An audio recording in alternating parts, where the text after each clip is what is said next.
Hello, hello, everyone, wonderful people of the earth. We're doing it. It's finally here. The charity stream we've all been waiting for. Billy, gonna have a wonderful day. It's gonna be the Unavoidables versus the Ugandan Air Force and a whole bunch of add-ons. It's not just one game. It's not two games. It's like 5 games rolled into one, and it's all weird. It's all wonderful. We're gonna have a wonderful day. I mean, to start off, we'll have some no roll lock 6v6 going in control hybrid escort assault order. I think it's a first of 3 or 4.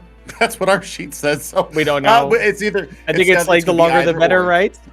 Yeah, I think the longer the better. Of course, we do have some wonderful charities that we are representing today. Unavoidable.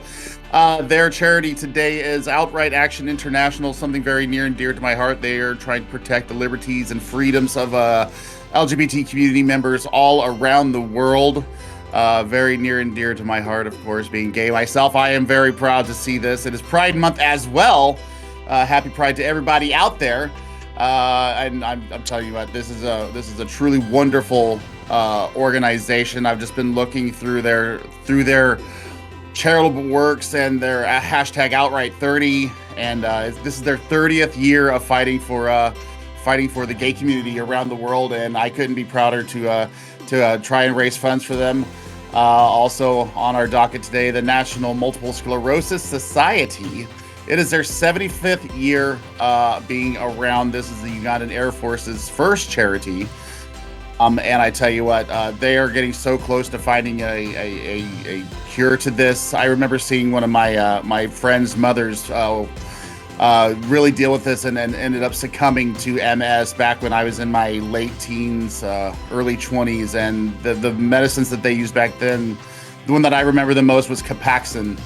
And it just made her very sluggish and very not it was a wasting disease, and it was such a hard thing to watch somebody so young go through it at such a long age. So that's a beautiful charity as well. And then the American Foundation for Suicide Prevention. Obviously, with the pandemic and with people's mentals right now, myself included, I suffer from manic depression. And I have had thoughts, and we've got to break the stigma and really get it out there that this is stuff that matters, and you can't be afraid to talk. And I know that's the hardest thing to do when you don't want to talk and you're in that dark place, but there's always somebody to look out for, somebody to look forward to. So I tell you what, they've got 3 fantastic charities here today, Classy. We've got some goals that we're trying to reach. Your goal, I love your goal. I wish we could get it. Yeah, no, we have a lot of them. We have a lot of them. It's like I'm actually gonna push them up because there are so many. So yeah, the top one, I think that's actually the highest one, is mine, 5,000, and I'll actually shave my beard off and like do a whole Twitter post thing, etc. It'll happen. I don't think we'll be able to do it live on stream because so early, and I don't think we'll hit that goal that early if we hit it at all. But there's so many others. I mean, you've got a ton on there, Billy. I do. $500. Yeah. Wait, what is it? Is it 500? Yeah, 500. Yeah, 500. I'll shave the goatee completely. 1,000, you get my left eyebrow. 1,500, you get my other eyebrow. And if you go up to $2,000, I will get a full Brazilian on stream at a later date, of course. But I will go get a full Brazilian, and we'll just see. It'll just conjure up images of the 40-year-old virgin. That's all you need to remember. We'll just leave it at that. It hurts, and it's gonna be beautiful. It's gonna be a thing. Also, there's a bunch of like smaller goals like along the way. People making TikToks, eating an entire grapefruit with the skin on is someone's got that on. Phil later on might play his guitar and sing a map, do like casting singing map thing. I don't even know how that's gonna work, but we'll see. It's gonna be a wonderful train wreck. Other things like Bullskunk casting with his mouth full. Like there's definitely a lot of things on there, and same thing goes for some players that have submitted ideas. And of course, for every $10. To be from a wonderful organizer, J-Dash is gonna actually cycle a kilometer for every single $10 we get. Obviously within reason, we get to like 50,000, then be a little much to cycle, but yeah, it will all be cycled in one day. That's the deal. So even if you somehow have no heart and don't care about the charities, at least you can have some fun on stream. The thing. But of course, they are wonderful charities that we have, like really good ones. I'm actually really happy to see these. Sometimes, there are charities that you think, I get that it's an issue, but there are bigger issues out there. It's not the case with these ones. These are really good ones. And we're already getting donations in, Billy. I already see a 45 on the ticker. Well, let's see. At $80, Pat will make a TikTok with whatever ideas chat has on the Ex-Oblivioni TikTok. So, yeah. I mean, we're already halfway towards that one. The one that I really want to see is Bastion main brushing his teeth with Sriracha. Right. I don't know what they were thinking of, but, I mean, Sriracha is spicy. Like, really spicy. It's really spicy. Yeah, I don't know how they're going to be able to do that. I'm curious. I don't know if they will still want to brush their teeth, like, actually after that. I'm guessing they will, but I guess we'll find out. I see someone wanted to try to get the 69, but unfortunately, 69.75. Still nice, but only semis. But the first goal is almost reached. We almost get the TikTok. It's super exciting. But Billy, it's time. We're gonna talk about the actual meat of the content, the actual gameplay that we're gonna do today. It's of course gonna be Unavoidable versus the Ugandan Air Force. Those teams are actually set, but there's so much going on. We said it before earlier. We have no role lock, so you can do whatever. You also have basically, what else is we gonna have? That's the one thing. That's the one thing in the first 3 maps. We're gonna have a halftime thing where players are gonna be swapped. A bunch of weird things are gonna happen, and that means we will still have no roll lock. It's still a 6v6, but they're gonna play on 200% speed, 150% health, and 250% damage, just to make it extra wacky, extra fast, extra. You never see this Doomfist coming. It's gonna be wild, and I think people are gonna miss a lot of shots, but also hit a lot of things that they didn't think they were gonna hit because I don't know. It's gonna be wacky. I like it. Yeah, I mean they've both got 2 halftime teams going on. I that's how I'll put it out there, is that they got 2 halftime teams. And it looks like we are going to go ahead and start off on Lijiang Tower here, Classy, as we get into our match. Bastion main saying that he's going to break wind and somebody needs to catch it. That's fantastic, my friend. Yeah. That's fantastic. A lot of people playing on accounts that we actually are not familiar with, so we're gonna have to figure out if we can actually identify who's who. I think we'll be fine though. It's gonna be a blast. Starting here on the actual control center as well, not even on Night Market or the gardens. So it's gonna be nice and cozy all up in there. Very enclosed map, this one, of course, and we're all gonna already see the Doomfist being out there. See the Reinhardts, the Zaryas, but it's going to be a close affair, close encounters. This is the brawly map here on Lijiang Tower, or is it Lijiang Tower? We'll see if Lucio rears their face up here today, but it's going to be Aquamarine versus Havoc here on the Doomfist battle. Bastion main bringing out the Echo, so you're looking for a little bit of pokey poke going on into these fights. You're going to have a lot of time getting past the double shielding of Ugandan Air Force.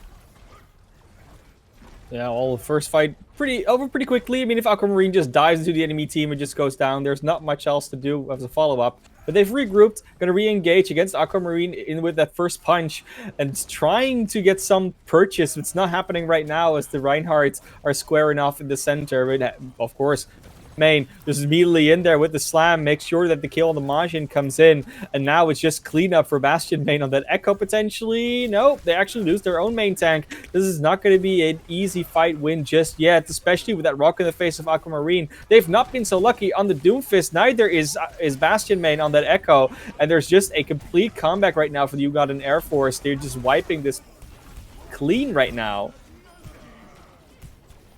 I mean, it's weird because, Ugandan Air Force, they are running 3 tanks and only 1 DPS. And so you're looking at, basically a 1-3-2 coming out of them. And I mean, there's just so much to get past if you're Aquamarine and Bastion main. They just can't find a way in. I'm surprised that they had Turn and flip the map into their favor. But now it's going to be all about, you know, getting the cooldowns out of the tanks and burning down 2 sets of shields and 2 bubbles. The gravity is out. There we go. That's the space jam that we're all looking for. Come on and slam. Welcome to the jam. And it's Havoc getting so much value on this Doomfist right now. It's actually insane. It's a good map for Doomfist, naturally, but having 3 tanks to help you be bubbled, rocket in the enemy's face, have shields to hide behind and get healed back up. Like, it's just really nice. You always have a return point. And you can already see that tried too hard. Not going to be lucky on that Reinhardt. Aquamarine tries to get into the back line, find something with that Meteor Strike, maybe. But right now, they just want to survive. Maybe flip the point back. And they do get Zora. That's a really good pick, actually, getting that Ana out of the way. But Havoc is just wreaking exactly right that. Bastion main trying to stay alive in the minefield of their own Wrecking Ball. But is it going to be enough? Doesn't look like it. Actually, going to get away with this one with the copy as well. And it's Booty Blaster that will eventually clean this up. And Bastion main staying alive for a little bit longer than I was expecting. And now Hammond main trying to get away and will not fall off the cliff. So we're going to see some swaps coming out here. Aquamarine has swapped over to the Junkrat. Now Bastion main's going to go over to the Doomfist of their own. Bo, it's 3 DPS now. Lake now bringing out their legs. And so it's going to be 1 healer, 1 tank, and 3 DPS. Good luck, Bitter, trying to keep everybody up. Yeah, it's not going to be an easy one, but they already get the 2 opening picks here. It's a trade back and forth. Both teams losing a DPS and a support. Now it's just Majin swinging his hammer on the map, though. 2 tanks gone. The res does come through on the Bastion main, but that Doomfist has been such a letdown so far from Unavoidable, and they're not going to be able to find much more with it anyways, even though the res did come through. Havoc with the nano. Just go for another punch. Doesn't quite hit that one, but doesn't need to. This is just cleanup territory. This first round is undoubtedly going to the Ugandan Air Force.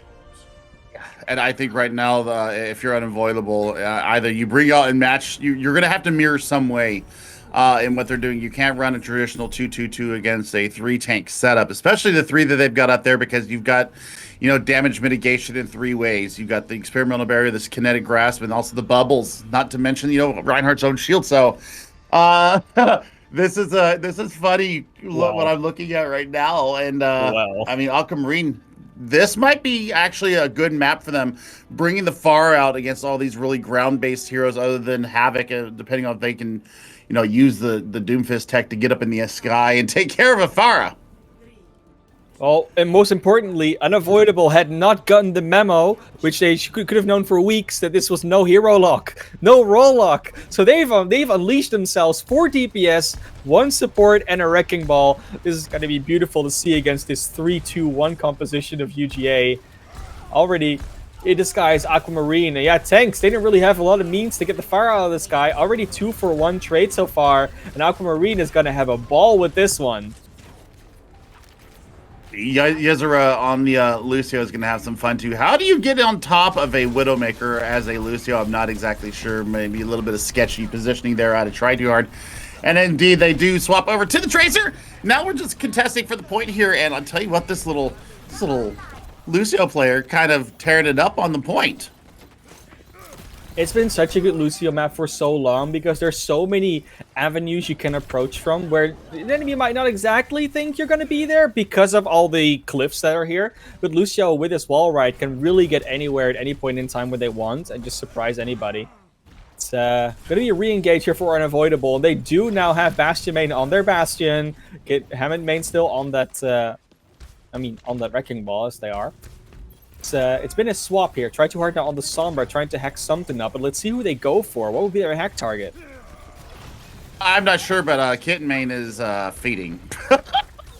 There's no other way to put it. Trying to create some space on the point, but 1v5, you're not going to win. I'm liking, honestly, you know, there's been quite a few good changes coming out from Unavoidable. They just haven't been able to really capitalize on those picks that they do get. Oh, yeah, almost the punch on the duplicate Sigma, by the way. That almost went through, but not quite because the duplicate blocks it.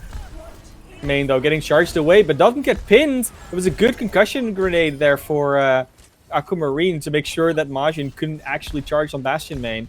Now they're going to have control of the point. It's going to be a lot harder to get back into this when you're running into a Bastion and a Fire, rather than it is to defending against them. Yeah, I mean, we've seen Aquamarine do wonderful things on Fire and on Junkrat and across the seasons. And I mean, Bastion main, you know, living in their dream world right now. The kit main, yeah, I mean, they're all going back to comfort picks, and now it's really starting to show out. And I mean, Bastion main's just absolutely lighting up the feed right now. Really not much for UGA to do right now other than try to figure out how to push past the damage and get on top of Bastion main. I think that's their first order of action. But then even like if the Bastion's that far away, you're gonna have to deal with so much. I mean, they're trying to deal with Hammond main in their spawn right now. You're just gonna be swinging underneath that spawn door, and then the Lucio goes finally after Yuzora. That's some daring mechanics right there. You gotta trust your wall ride skills on that one. Yuzora will go forward, try too hard. It's also out, but while they're running to the point, Yuzora gets taken out by Aquamarine. Maybe the self-destruct will get some value. It doesn't look like it. Yes, it does actually capture Aquamarine, but that surely is going to be rezzed. It's far enough away, I'd say. It's not. But in the meantime, we will have Bastion main just tearing it up. Here's a Majin, takes down Yuzora. I mean, what are you even going to do if you're not even going to get to this Bastion? Look how far away Bastion main is from even a enemy, just one of them. It's a beautiful meteor strike. The healing, the double healing for the Mercy and the Bastion himself is just too much. You can't get through it, even with that burst from a Doomfist. Oh no. The tactical crouch rears its head. Oh no. There goes the shield. Oh, with a boop! Kitten main gets one on Majin K. Gonna try and do something with this barrage. Does get Havoc out of it. That's already 2 down. And it's last fight territory. They don't even get to the objective. Billy, turnaround from unavoidable. I mean, that's exactly what they needed. They just said, "Screw it all. We're gonna play what we want to play," and it ends up turning into their favor. I think trying too hard, going over to that Sombra, threw that additional wrench into what UGA was expecting out of them, and I'm telling you what, the smack talk that's going on. I'm sure I know that the stream can see, but I'm watching it's a separate side entertainment for me here, watching them talk smack to each other, calling each other cringe. Oh my gosh! All to play for here though. Map 3 in Night Market. And, you know, we're seeing some different looks out of them. I'm surprised I don't see a Symmetra. Maybe there was an agreed no Symmetra zone going on into this map. Yeah, of course, we've already hit the first 2 donation goals. Not gonna forget to shout those out. We're gonna get that TikTok on the Ex Oblivione TikTok page. So, we're going to get, what was the other one? Yeah, Majin K will have to eat an entire grapefruit with the skin on. That's also gonna happen. Gritting their teeth at that one, but they have to first play a game, Billy. How are you going to play a game with that mantle over your head? I'm going to have to eat a whole grapefruit. That's ridiculous. It's going to be incredibly bitter to start off with, and then sour and tangy after that. So I hope he's got some sugar to put on top of his grapefruit to sweeten the Is he allowed to? Otherwise, is it a thing? I mean, it's an American thing. People put sugar on their grapefruit here. No, I know it's a thing, but I don't know if he's allowed to. He would be allowed to do it according to the rules. Like, I think he just has to eat a grapefruit. Oh, additives. I don't know. We'll see. Nasty. We'll see what comes out. It's going to be a stream or on video. We'll see when it happens. Definitely going to be all over Twitter, I'm sure. For now, though, it's well, you got an Air Force that kind of wants to take back some of what they lost in that last map. But we saw how long it took Unavoidable to take that point back last time, and then they just kept it the entire round, so I am not too worried for them just yet. Who have tried too hard on the Widowmaker again, but they're just going to keep getting dove by something, whether it's the Doomfist, the Diva, or the Winston. And even the Roto can just hook them away, so I think that's a bit too much. Might have to try something else here. The Sombra was working out okay, but it's got to be McCree from now. I mean, you're looking for stuns. You're looking for a stun fan onto Booty Blaster to really deal with that person on that hero, because you know you want to really avoid the halt combo or the hook combo that he's got going in. But I tell you what, chat out there, we're about $72 away from hearing Man of Class cast as a Muppet. We're gonna get the Swedish Chef out of him. Oh yeah. It's the only voice I can do. It's like I don't have any voice acting talents, but that's one I can actually sort of do. But we'll see. We'll see if we get there. I mean, obviously you have to get there within this map and the next two, otherwise, you'll have missed your chance. But it's a thing. We'll see. I mean, I want to see I want to see Bastion main brush his teeth with Sriracha. Now, the more that I think about it, I think that if Majin K and Bastion main combine and do a co-stream together, where one's brushing their teeth with the Sriracha, we get to see Majin K eat the grapefruit. That will make my day as a chef. And how? Just a curious person. I'm just curious to see how it's going to go. That's hilarious. It's hilarious to me. Say, how is that culinary bliss? Oh, that's fine. We're gonna see Unavoidable. Looks like they're gonna be taking back this objective. Let's see if they can repeat their Guardians performance and just hold it all the way. Ugandan Air Force only needs to win that one fight for them to get through here. So far, chat's been alive, by the way, the in-game chat. They're just constantly going back and forth with each other. I think everyone can read this. So enjoy the banter. I'm not sure if we actually have people recording their comms. I think we do. We do have comm recorders, at least in one of the chats.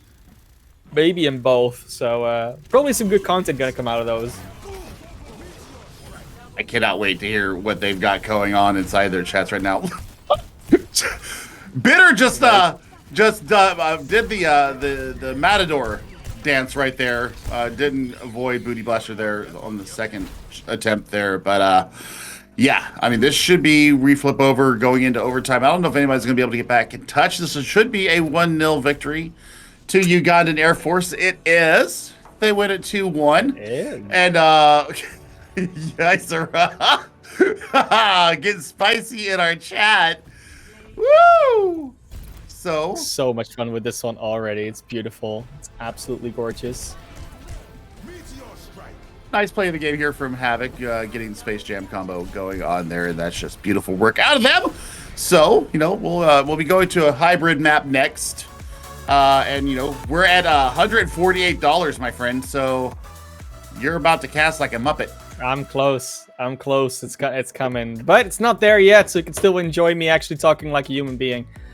So far, though, I mean, it's hard, right? Normally, we are these guys that sit here, do the whole analysis, like, oh, this player was really making a difference, and this was going on. This is just pure chaos. I think, like, every single player was completely feeding and completely popping off at any moment in this game, and there's not really an in-between. There's not really they were just playing well. No, they were just either side of the spectrum, and there is no spectrum. It's just black and white. Which is not something we say anymore often in 2021, but it still exists. There are black and white issues here and there. I mean, you got to be politically correct, my friend. No, but this is all fun. Right. I mean, this is a fun day for us. This is a fun day for us. Just letting our hair down, so to speak. Yeah. I mean, we get to have a lot of fun with this. We get to, mention the, the charities once again. I mean, we're with Outright Alliance and Outright Action. We've got National Multiple Sclerosis Society and also the American Federation for Suicide Prevention. 3 wonderful causes. Let's go ahead and see, if we can get that up to $200 here within the next couple of minutes. That would be absolutely massive on your guys' part. 169.69. Yes! Give me the magic double numbers. Nice. Give me that double 69. Nice. I love it. So, yeah. The closer we get, the closer we get to the 420 as well, like, people are going to, donate. They're going to wait until they can hit that exact 420 mark. Like, it keeps happening. It's the same things, Same with 69. It's just the fun part. But hey, we all know it. It's the map order of the day. Control, Hybrid, Escort, and then Assault. It means we're getting a Hybrid next. Is it going to be King's Row? Are they going to do it? Are they going to go to the quintessential Hybrid map that no one ever ignores? I don't know. I mean, these teams do like different things, but it doesn't look like they like something different in this case. It is indeed going to be the King's Row that we all know and have grown to love less and less over the years because everyone just keeps picking that one map. But we still, it's still a good map. It's still one that we enjoy as much as we can. It's still good, and I tell you what, our producer Norwal's got us to the 169.69. They left me a little note there in our personal chat. I've got absolutely tickled there. So, oh my gosh, I think we might be seeing goats here. Yeah, I no, think we might be definitely, seeing goats here. definitely looks like it. And if there's one map you're gonna do it on, it has to be here. They're doing it. Unavoidable No is doing it on signal, defense, then. but you got an Air Force still in spawn. We don't know if they're gonna do it, yes or no. But it's also like it's the original version of goats. So no Zenyatta. We're gonna get the Diva Zarya Reinhardt, but yeah, no Zenyatta. That's the big one. It's a big diff, and of course the Brigitte is still in there.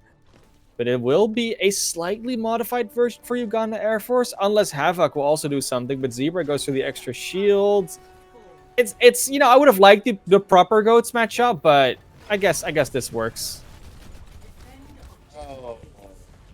UGA, they had an agreement, and now they have completely destroyed it. I'm sad. Yeah.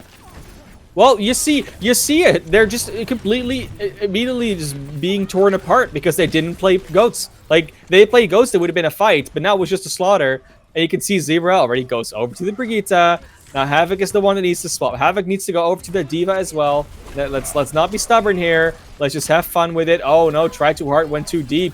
And now Bastion main's down too. This is not a good moment for Unavoidable. They were in such a good position, you just keep holding for a while, but now they just give it away, Billy. Yeah, just give it away, and just like the Red Hot Chili Pepper song from the '90s, give it away now. All you do is suck my kiss. But anyways, I can also see that we're on quick play settings as well, so they got an extra minute too.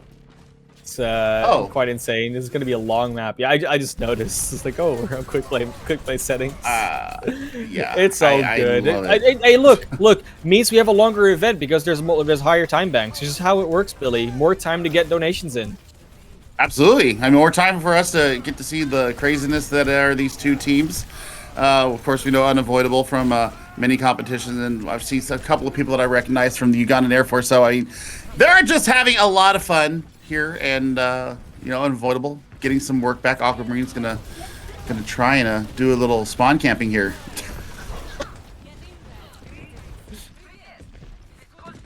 Yeah, the general chat just noticed that it's in quick play settings. Oh my lord, it's a really fun one. I'm gonna see the self-destruct from Aquamarine, see what it does. Now let's see if they can get some damage with the remech off. Maybe they can get somebody with that one. Doesn't look like it, but at least got back into mech safely. There's the Graviton and Unavoidable getting waltzed over right now. We might be going back to menu. Yeah, we are. Yep, we're going back to the menu for the competitive settings. Oh, well. We're back. Gives you like 2 minutes to really quickly get to $200. So I'm gonna do a weird custom Muppet voice. I can also be you know, mean and say it has to be 200 euros, like $220. But still, I'm not gonna do that just yet. Let's just get to that 200 first. Mean. I'm European, I have to. Plus, it's an EU, mostly EU event. It's weird. It is an EU event, but it's for American charities. It's fine. We're gonna have fun with it.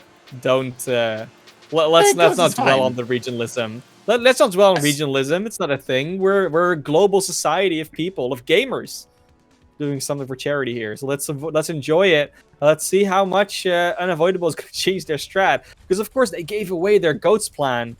Now Lake might go over to the Symmetra, which would be really cool in my opinion. See if they're going to stick with that one. While Ugandan Air Force might also switch some things up. I mean, they have the opportunity to do so. Boy, we're starting to see the Twitch handles come up for POVs of the contestants right now. Try too hard. Joe Mama. Okay, I love it. Yeah, I mean, we'll see if they come out with the Goats defense again, or if they're going to swap over to something a little different, since they did get revealed and shown out there. So we'll see what we got coming out from them. Definitely will. I think they're gonna go with the Symmetra. I would like to see the Symmetra. It would be fun. I mean, it's still a debate hero. It's the one that they still will pick in spawn and then switch off. But it's defense. They only have 20 seconds left. It's not a whole lot of time. And Lake's already so far forward. It looks like they're gonna stick with it. We're gonna see the Symmetra with the turrets, with the teleporter, to see if they're gonna get some weird tricks out of that one. Surprising they're not go with the Bastion with it. That would be perfect, right? Have the Bastion teleport around, but I dig it. I like the Symmetra regardless. Yeah, I mean, shields are going to be at a premium here if you can keep them up once you get the microwave beam charged up to level 3.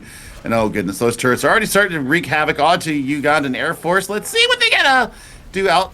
And yeah, Havoc gets a 1 punch onto Kitten main. So big part of healing gone for a minute, but they are running 3 healers, so not completely bereft of any kind of support. They're fine. They're just missing speed. Which, to be fair, Ugandan Air Force is capitalizing on. They are flooding over, using that speed boost to their advantage. Really nicely done. Booty Blaster almost went down to the combination of Symmetra turrets and I think a Fire Strike, but did manage to stay alive. They're going to try and push all the way into this spawn. That does actually hit that, but I don't think it will do much. That's just an alpha move. It's just Alpha Reinhardt right there saying, I'm going to MTD this one. Gets Lake with the charge and just stands there. Majin K is fuming that he already has to eat a whole grapefruit. That's fueled up. Oh, and it gets taken down, but that is the first point taken by UGA. So now Unavoidable going to have to try and hold here outside their spawn. Looking to see what they got. Booty Blaster. Where did those kills come from? No one knows. Yeah, nobody understands knows anymore. That's the whole thing. Like, there's no actual logic to this game. It's just fun to watch because they're doing so many weird things and they're trying out so many tricks. We have trying to stay up here. Could have actually charged up a punch, but didn't choose to do it. It almost gets taken out, but it's going to be Bastion main that falls to a charge. Just hitting an unreasonable amount of charges at the stage. Oh, they did it! The teleporter with the self-destruct. They got it off, and they got the 2 kills with it too. That's just how you do it. That's the only reason they picked the Symmetra. Like that, I'm gonna bank on that one. That was the only reason, because they wanted to do some weird teleport ultimate strats, which they work. Never expect to spend the teleporter Inquisition. It just coming at you. Aquamarine still trying to get out with this Diva. Will actually manage to do so. Try too hard, just keeps falling on this Reinhardt. Stay alive a little bit longer. I mean, it's going to be Booty Blaster walking forward. No more Diva, no more Matrix. It's Graviton Central and King's Row. The streets are getting cleaned up right here. It's just a mess right now. And I mean, Booty Blaster just sitting on such a mid charge right now, just making it easy. And Majin K, what are you doing, buddy? That is the Alpha Ryan move of the century now, and this is like easy mode for UGA against Unavoidable. Thing has been playing Alpha the entire time because try too hard just does one thing. They charge into the enemy team and die. So it's not really hard to be the do MTD if there's not really an MT on the other side to D. It's a problem, but you know what? They're having fun so far, so I'm not gonna tap it too hard. Nice shatter from Try Too Hard. Of course, I have to put them down for them to lift themselves up. That's how it works. It's the caster curse at work. Now Unavoidable can try and mount defense here on third. Always the one place where you can really mount a proper one. Hey, that's the stop that they absolutely had to have. I mean, they're sitting on 4.5 minutes to stop the regression coming in from UGA. And Kitmane is just looking for some weird areas to place their sound barrier. Just managed to do so. That's a nice boo, potentially. No, Majin still gets that difference. Bastion main going down as well. And you might have 3 tanks, but if you only have 2 left and they keep being overrun... Actually, they do only run 2 tanks, so they will only have 1 tank left. It's just insane at this stage. Havoc waiting on the card, trying to push it forward. They're not even going to push the card right now. They're just going to play with them in spawn, it looks like. Going to get Booty Blaster out of there on that Zarya, but everything else is still in that spawn door. Push that cart. No one is. It's just rolling back right now. They're just extending this time back. They don't even want to win, Billy. I'm digging it. They're just trying to alpha in spawn right now and teach these boys and girls from Unavoidable this is their map and they're going to take any kind of sass from them. So Yeah, it's all about spending time in Spondor and getting their gold stars for the day. Yeah, it's I mean, it's not important who wins as well. I mean, it is to a little bit of a degree, but the prize pool is going to be split amongst all the charities that there are. I mean, first place 60%, second place was basically the other team. Will still get 40% of the entire prize pool donation pool donated towards their charities. So, you know, every charity will at least get a little bit of what we are raising today. $180 almost coming up. We're like 31 cents short, but that's going to be a thing for the rest of the day, I feel like. And they're just going into the spawn again. They just keep doing it. Havoc is a menace on this Doomfist and is not letting up for a single moment. Doesn't want to let Bastion main set up again. Almost pushes them off the map, but not quite. That means the Bastion is in play, and Bastion main is going to have a fun time on defense. Already taken 2 minutes away. And Yasura's like, man. Yep. Well, they kind of gave 2 minutes away by the antics, but yeah, it's fine. I'm still enjoying it. You never get to see it happen. You never get to see players truly troll each other until you come to like a charity event like this, where it's all about fun and games and bringing awareness and support to the charities. And I tell you what, this is my favorite kind of casting at times because it's so chaotic. I just get to have fun and watch them play with their food. Can we still call this casting? Isn't this just laughing at players at this stage? It's just fun. I don't even care. It's all great. Gonna be seeing Zebra go out with the rally, trying to go after this Doomfist that's still lurking around. Aquamarine doing a pretty good job on that, still staying alive. Bastion main finally gets taken out, but so does Zebra. And this Graviton looks like it might actually clean up the Unavoidable members. That is the map completion, 138 on the clock. Now Unavoidable has to show that they can potentially also complete this map, but they look like they're just here to enjoy themselves. They're not here to win. So, yeah, we'll see what that leads into in this current map or in the series as a whole. I wonder if they're going to bring out some kind of wonky comp here from Unavoidable, because I think when they start just deciding just to play whatever they want to play, that's when they have a lot more success and they're just having fun. And that's what I'm here for. I would like to see some craziness come out from Unavoidable and company. That would be fun. Would definitely be fun. Yeah, I just want to see if they're going to do something weird. I think they will. I think their attack comp's going to be vastly different because they're likely not going to use that Symmetra. Unless they were going for the top hat strategy, which is, I would say, almost too predictable. I don't think it's going to happen. So we'll see UGA and Air Force on the defense with pretty much the same thing they had before. Zebra hasn't picked just yet, but they'll likely just go back over to the same heroes that they've been playing. UGA and Air Force doesn't really want to play around with this one. Looks like they're just playing to win. I mean, they are playing still in you know, without hero role locks, so they do have the opportunity to go with the triple support, which they're doing. The Unavoidable are the ones that so far have really been testing the waters with the triple TPS and the solo support on Bitter. It was working for them on Li Jiang for one of the rounds. They can do it on King's Row too. Bye-bye, Majin. Just got absolutely diffed there by Bastion main, and there's the res coming out for Aquamarine. So, you know, spam one-punch potentials, all available here. And I like that Lake is bringing out the Genji here. Why not bring that out there and see what kind of deflects and dash you can get going on? Not even working with an Ana too. Like, there's not going to be a nano boost for this blade. How you're going to get against those three supports, including the Brigitte. It's always a bane of the existence of Genji. Aquamarine on the Junkrat, though, been doing a lot of work. I mean, we know Aquamarine likes the Junkrat. They like the Junkrat, they like the Pharah. Those projectile heroes are really their thing. Got a Riptire in the works. There it is. It's going to be coming out really soon. I'm guessing about now. Okay, they wait for the rest of the team. I think they just want to push with everybody. That's probably why. Huge!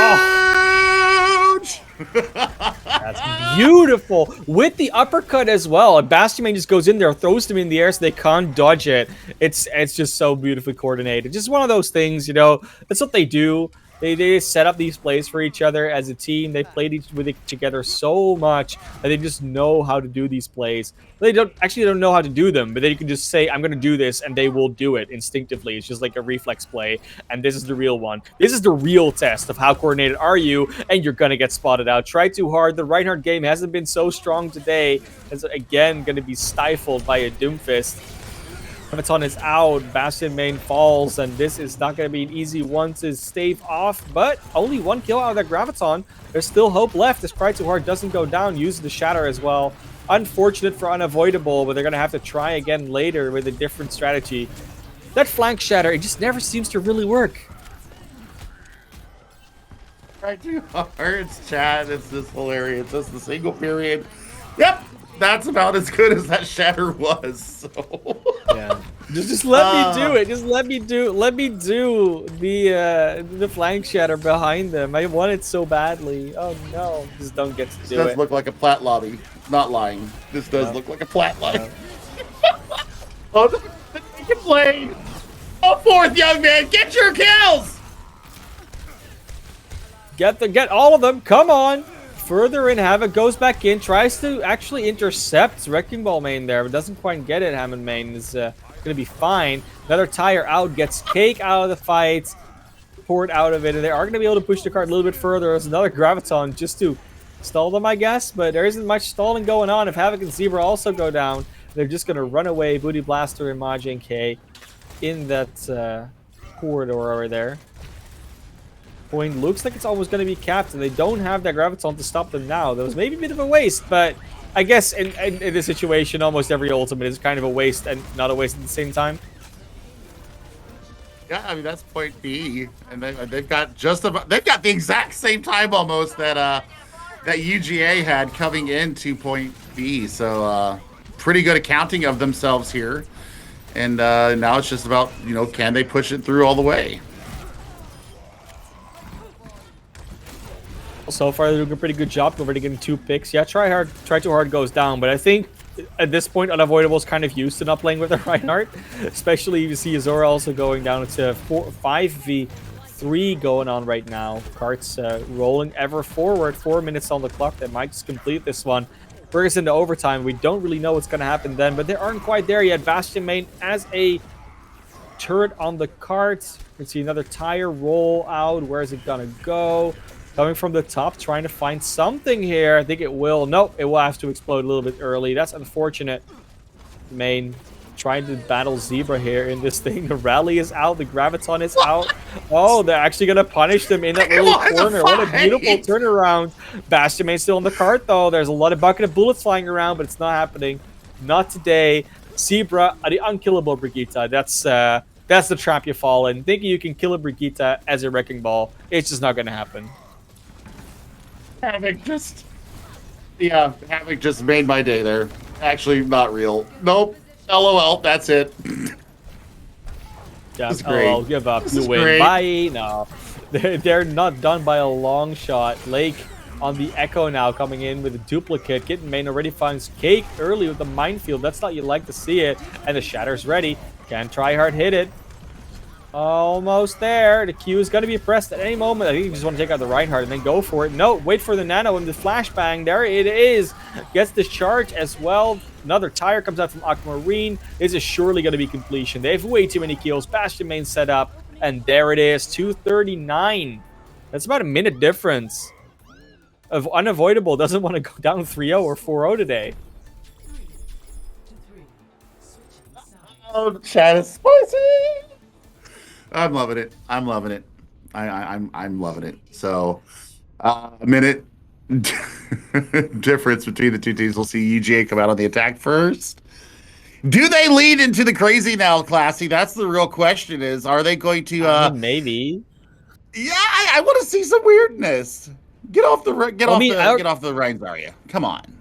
Look, I can already see the chat. I can already see the chat. They're all wanting Chipset to start playing. And guys, Chipset is gonna play, just not right now. That will be like the second map after this.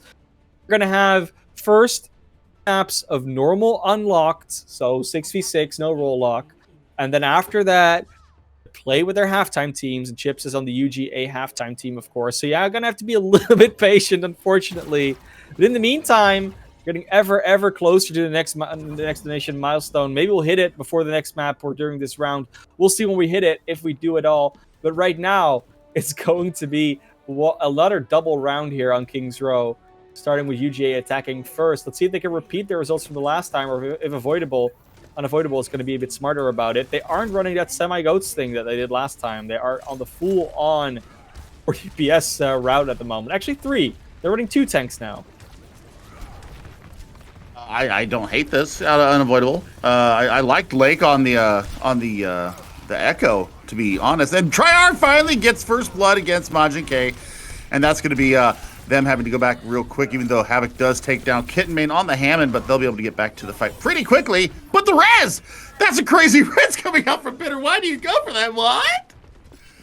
Okay, have fun. I mean, Bastion main is popping off from the Tracer right now. I mean, call Bastion main. It's just a Tracer main as well. I mean, why not? I mean, in this lobby, anything can happen, I guess.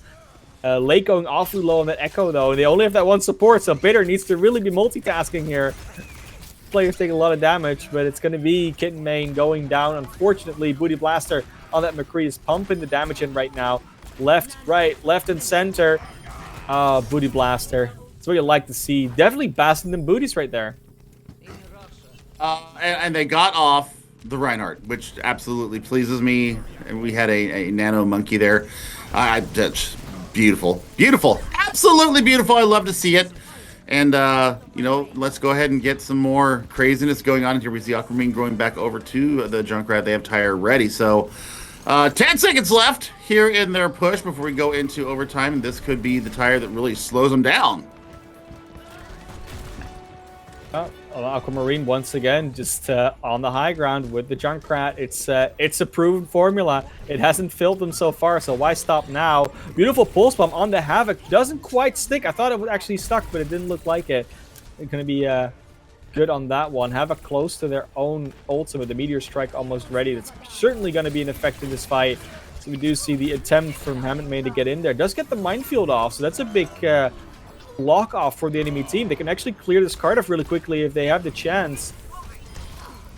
Quite managed to do that, unfortunately, though. So there's going to be another attempt and another continuation of this card. Its face might actually be capped here.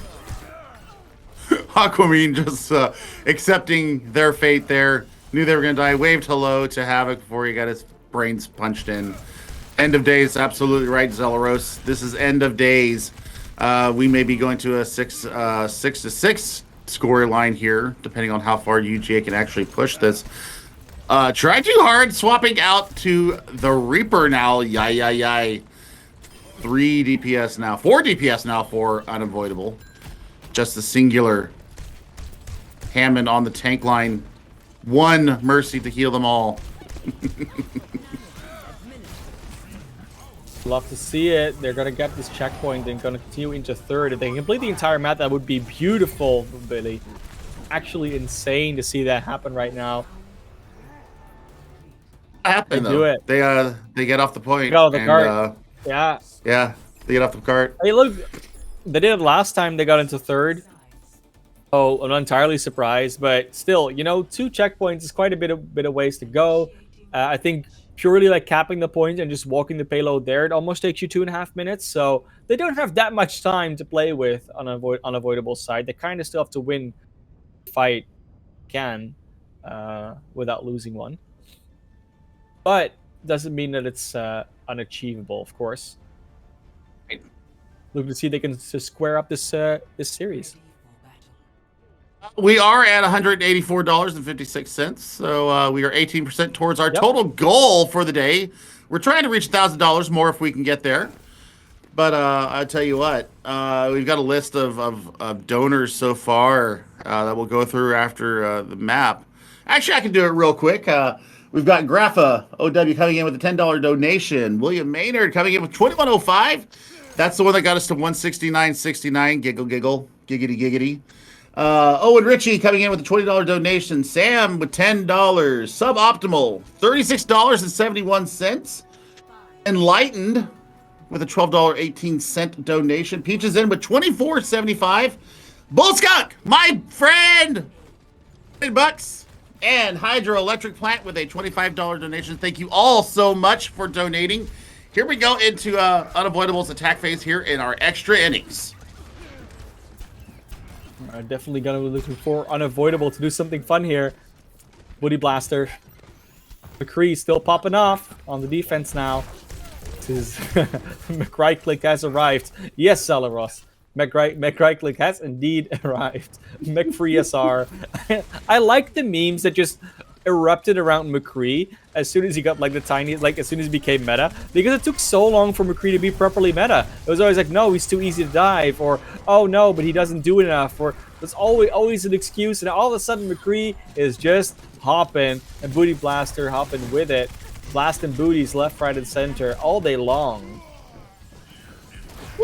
The directs from Aquamarine though. High Noon could be a fight winner here for them. Let's see if they can actually get into position and not get CC'd and beaten and bashed and pulled and hacked and I mean whatever else they want to throw at them. See if we can do anything with the Q press there. Defense, so the setup is not that hard to get. You control the space anyways, but still need to wait for the opportune moment. Maybe the opportune moment just doesn't come because they're already dead before they get there. The Unavoidable just keeps on dropping every single time. Havoc is honestly just on a tear at the moment. Majin K just goes in with a nano, and I don't know, they just smack people around. You thought Brigitte couldn't die, Lake? Well, your Brigitte can die because you don't have a rally and it's not a wrecking ball. It's a nano primal raging Winston. Unavoidable, one more good shot at this, and we might just get a 2-0 for UGA. Tank configuration could take care of a few, at least the supports, unless he gets slept again like he did last time. They just get CC'd before they get there. 4 down already. 30 seconds to go. I mean, at least it went so quickly they're going to have another attack. But that was a really quick fight end. It wasn't even a fight. That was just, okay, you guys line up and we'll shoot at you and then we'll just go again. That was what that was. Big anti-fight, though. Big anti-nate coming in from Yuzura. Bitter, I think, is going to throw the nano on to try too hard and try and get him in on top of the point. They've got 7 seconds. Yeah, Bastion is in, though, with the ultimate, trying to find a target. Just zoning for now. I'm going to have Kitten Main on the objective here with the Wrecking Ball. And he gets some purchase here on the Majin, but Majin just jumps away from them again and again and again. Bastion does finally find them. They need to keep controlling this objective. Looks like they're doing it. Already got 2 kills, 3 kills. Bastion is set up and roaring, just blasting basket of bullets at them. And Kitten Main be together with their second tank complete this objective. Streets phase has been achieved. Now all they have to do is get to point 2 and not get off the cart. That's all they have to do. Don't get off the cart. Make sure you unlock it, and then it actually rolls those few extra centimeters, and you win this map. But it's close. I mean, they could draw this map technically. They can actually do it. They can get to second and just get off. As you guys can see, the chat is very lively for a C9. So we'll see what happens as far as that. Oh, you don't need to C9 if you can just kill them all. So far, not huge amount of kills. Just 1 from Havoc. Trying to get some more here as Booty Blaster goes in awfully close for McCree. But of course, McRightclick, care about that one, gets healed up again. And it's just the beef of the Cowboy that's winning them the game at the moment. Havoc goes in deep, 2 HP left, hits an ability, gets some shields, but it's not going to be enough. Aquamarine wanted to go for the tire, but it just gets blown up. And that is the map. 2-0 for Ugandan Air Force and Unavoidable. Yeah, that might just be going home early. Of course, that's not going to happen. Like, even if they're 3-0 down after the next map, they're not going to go home. We're going to have so much more Overwatch to play today around this charity event. I'm looking forward to all of it, but let's first see this beautiful shadow from Majin K. He did like a 180. Oh no, this is a different one. I thought it was going to be the one where he 180 shattered, but took a lot of value out of that one. He was just being the dominant main tech at the moment, Billy. It was a bit much. It's a lot of fun to watch, and you know they're having fun with each other as well. So I mean that's what this is all about. It's all about them having fun and bringing awareness to these 3 charities today. And I mean we're getting our fill of craziness. I'm really looking forward to after this upcoming escort map. You know, we're going to go into that halftime fun, and I tell you what, ships will be on display there. We'll see the fun, we'll see the funk, we'll see the weirdness of these extra rules going into that halftime speech or halftime play. So yeah, I mean, I'm here for it. I think we might be taking a quick little break here to let everybody get some water, stretch their backs, crack their fingers, you know, get all loosey goosey for the next map. So yeah, don't go away. We're gonna take a quick break. But after that, we will be back with our third map.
Back, everybody. We're gonna do it. We're gonna go into the third map between UGA and Unavoidable, of course, for this wonderful charity stream. In case you weren't here yet, we're here, of course, to raise money for charity.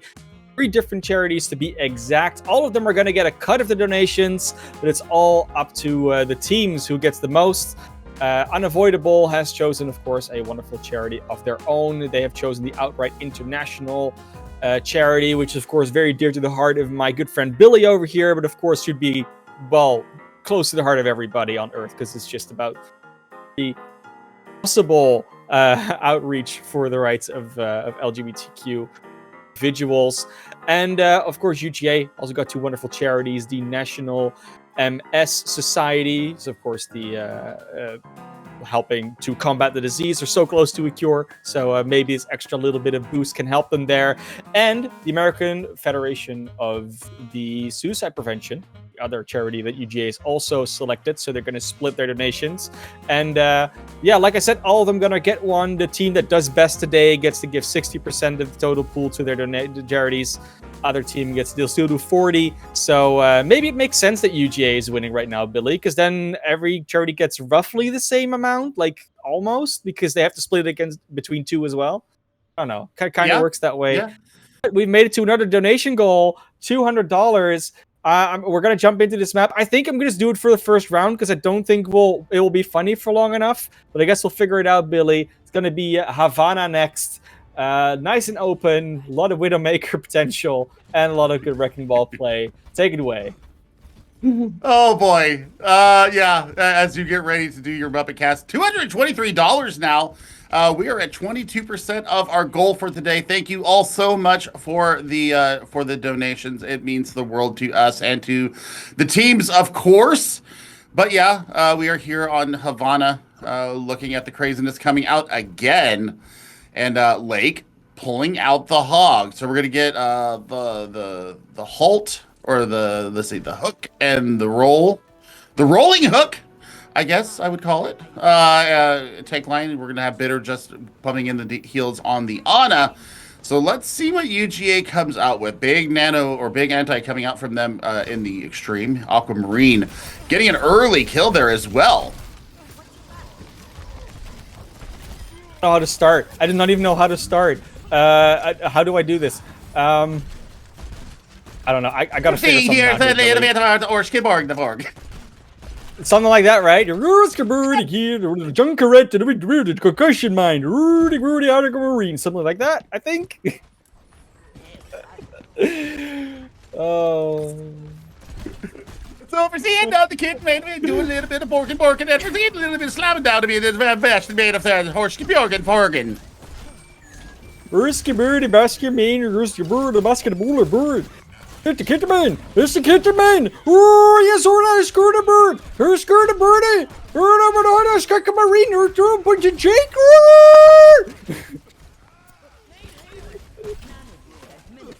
This for the heart that I heard me, the boost of your leg, and that heart with a hurricane. It's one of those things, I can't do it for long enough because then it'll just, I don't know what's gonna happen anymore. I'm just gonna do a little bit of normal because this is getting out of hand really quickly, Billy. I don't think we can keep this up when we're both doing it. So Bastion Mains is gonna throw out the ultimate. We'll stop a little bit, but they have to fall back right now because this card's going way too far forward. That was absolutely fun for me. I never thought I would do a Muppet Cast alongside with you, but hey, we're a team. I thought you were gonna do your Piggy. I thought you were gonna do your Miss Piggy, so we actually had some dynamic. But now we're just both being the same freaking character. That doesn't really work, does it? It's all good. Try too hard. It kind of worked. Anyways, try too hard jumping up there with the soldier. Nice rocket jumping mechanics. We all know the 76 rocket jump. It's one you have to master, otherwise you'll never get across the map properly. Because just running is not enough for the legs, so the jumping needs to be accounted too. And one character that can rocket jump like Soldier can. So there's also Farah, but we don't count that one. That one's easy to do. This one is a lot better. Are you gonna? Oh my gosh, she actually does let the in the spawn. In the spawn. Mr. Spaz shouldn't have come out of spawn yet. You were too early, Mr. Spaz. Oh no. Let's see if UGA can actually get this first checkpoint, because the first checkpoint is a large away. Something. Oh, Kirby. The only is it the only thing you can say? Is oh Kirby? Dude, do the other phrases. Come on. Oh, it's been so long since I've actually listened to the Muppets. It was something I grew up with, and You've got the tone, you've got the voice now. You know, just other words, just other words. I've got to do other words. I've got to do other words. I don't know if I can do this or not, but I'm gonna try. Well, hey, look, that was me as well just now. Well, we're figuring this out together. Havoc on the Hanzo right now. There's a storm of wind in the face of Birdie, and there's unavoidable. It's not the defense, and a lake, and a man matching Scotty Bird, and a mercer, and a ruler kitten main. Oh, kitten main. Oh, Bastion main up top with the Bastion. Oh, Havoc with the Stormbow again. There's the Bird. Oh no. I don't know where I'm going with these sentences. I just don't know what's happening. No, that's the other problem. Is I don't know where to go with this. I'm trying to do my analysis and do it in Piggy's voice, and it's just not working. I'm gonna go ahead. It's just not happening. I mean, hey, they're probably gonna have the round end. Or the round ends. We're free of our punishment right now, or the reward for the audience. I don't know if this is a reward for the audience. I don't know if they wanted to donate for this, but it happened regardless. I mean, does take down Mr. Spaz, is now in the tank form. Almost gets the last elimination, gets Yuzora out of there. It's just one lonely Zarya on the cart. Won't be surviving. A Doomfist does come in, but Havoc won't be able to be on the cart. Goes for the kill instead of the objective, as a true Plat player would, even though they're not Plat players, but we've called it Plat chat today, so I guess that's just where we go. Round 1, first point defended, and Unavoidable might actually win a map here. I mean, yeah, and thank goodness that it only went just around the corner there. So we've given you our Muppet cast as best we could. Thank you all for donating. It was a very, very fun couple of minutes. Now, Unavoidable has a definite win condition here for themselves, and we're looking at some posters. The Tempest. Special card. And for everybody that's super disappointed in that Muppet cast, there's way better donation goals out there. We're almost at the $300 mark now, which is Bastion Main brushing his teeth with sriracha sauce. Who doesn't know what sriracha sauce is? Very spicy. I think you know, like spicy in the way that you would not want to brush your teeth with it, basically. Of course, at $500, Billy will shave the goatee off. You know, it's there, and it won't be there anymore if that happens. Hero Voodoo is also committed to covering the most requested song that you guys do. Each 500 afterwards, we gotta do another song, etc. And Bullskunk actually cast a map with a large gummy bear in their mouth. And one for every we'll add one for every $50 after that during the same map. So that's a cool one. That's $500. We're only at 228, so it's a bit away, but we're getting closer. For now, let's go for the sriracha sauce. Bastion Main, you're gonna have to brush your teeth with it. Oh, let's get in there. Let's get in there, because I need to see this. I absolutely need to see this in my life. It's part of my I guess my masochistic side, if I have one. I want to see them suffer through the teeth brushing with the sriracha. So we'll see. We'll see if we can get there. We're sitting at 228 right now. We do have Ugandan F1 subbing in, by the way. Just noticed that in our lobby. We've got a different Doomfist in here. Majin K goes down in a heap to the Bastion Flurry. So now they might be able to try and get some card progress here. For sure. I mean, of course, they only have to get it almost to point A, so they don't have to go that far, but it's Havana. We've seen point A holds on both sides so many times on this map. It's not a done deal. And Bastion Main does get the kill, and Yuzora will go down themselves. It's still a good one, but then Havoc just says, no, you know what? I'm just going to do a double kill on the other side, so you're still going to have to try again on this attack. Bastion Main on that Bastion here up top with Aquamarine. Tough one to approach, but Lake's already out of this one, so it's not that easy. Not easy at all, my friend, and Bitter and Aquamarine are starting to get a little bit more coordination, starting to get a little bit more of the work going on. There's going to be a Tire or a Dragons coming in from spawn, I do believe.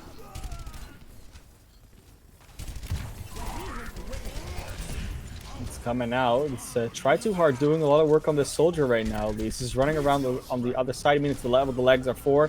Let's see what this Doomfist is gonna go for. Try too hard, but just jumps away from that balcony. And it's gonna be completely fine. Almost. They've almost made it. It's very close, but Havoc and Yozora just combining with these anti-nades and these arrows, doing a lot of work. Gets that headshot on Try Too Hard too. Havoc has just been the linchpin in the entire UGA line of defense, and just in general on all these maps, just gotten so much value. Nice sleep dart on Magic though. That would be a little bit of a wait. All right, Tire coming out. Nothing really to defend against it. Oh, it gets destroyed by Zebra. Zebra said, I am not dealing with this again. Bye-bye, Imagine. You're gone. Bastion Man getting focused down hard in tank configuration. Pumping the damage, trying to find Ugandan F1. Here, that's a nanoed ball.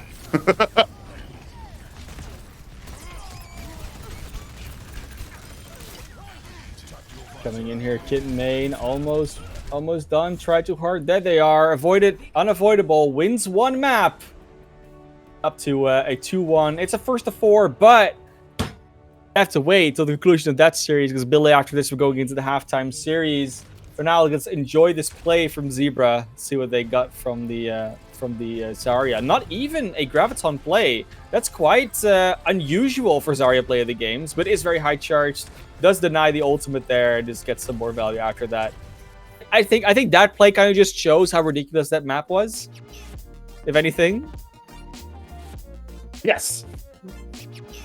So that is let's see, we're at 268 now.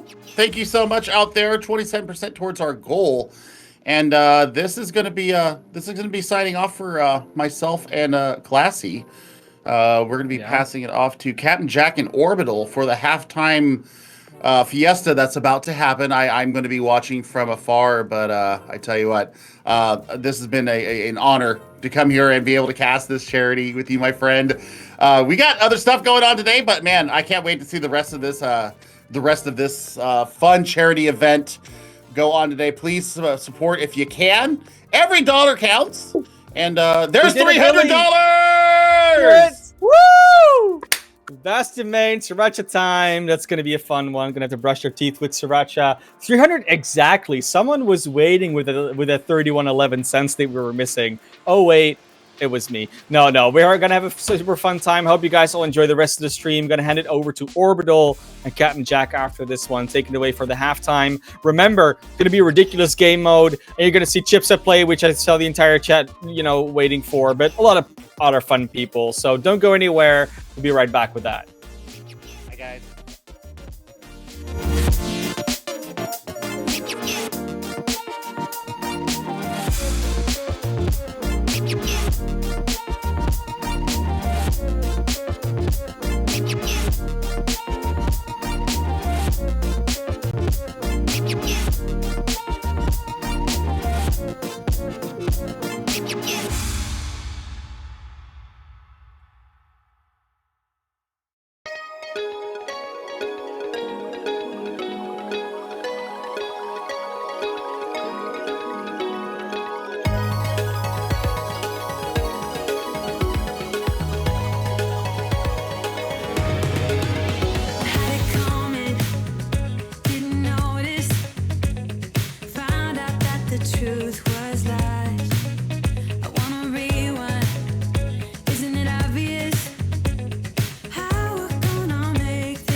Good evening, Overwatch fans, and welcome back to this amazing charity show match that we've got going on between Unavoided and UGA. It has just been absolutely amazing to watch these two teams go at one another. My name's Captain Jack. I'm going to be your play-by-play for this halftime segment, along with Orbital here on the analyst role, although I don't think we're really going to be sticking too much to our roles because the insanity that is getting ready to come out, folks.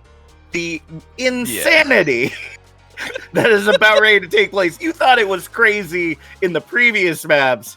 No. So we're essentially kind of resetting tracks here. This is kind of like a mini matchup between inside the big matchup, and we have actually alternate teams for the most part that are coming in to participate. And these are the settings. If you didn't happen to see the little ad that was done.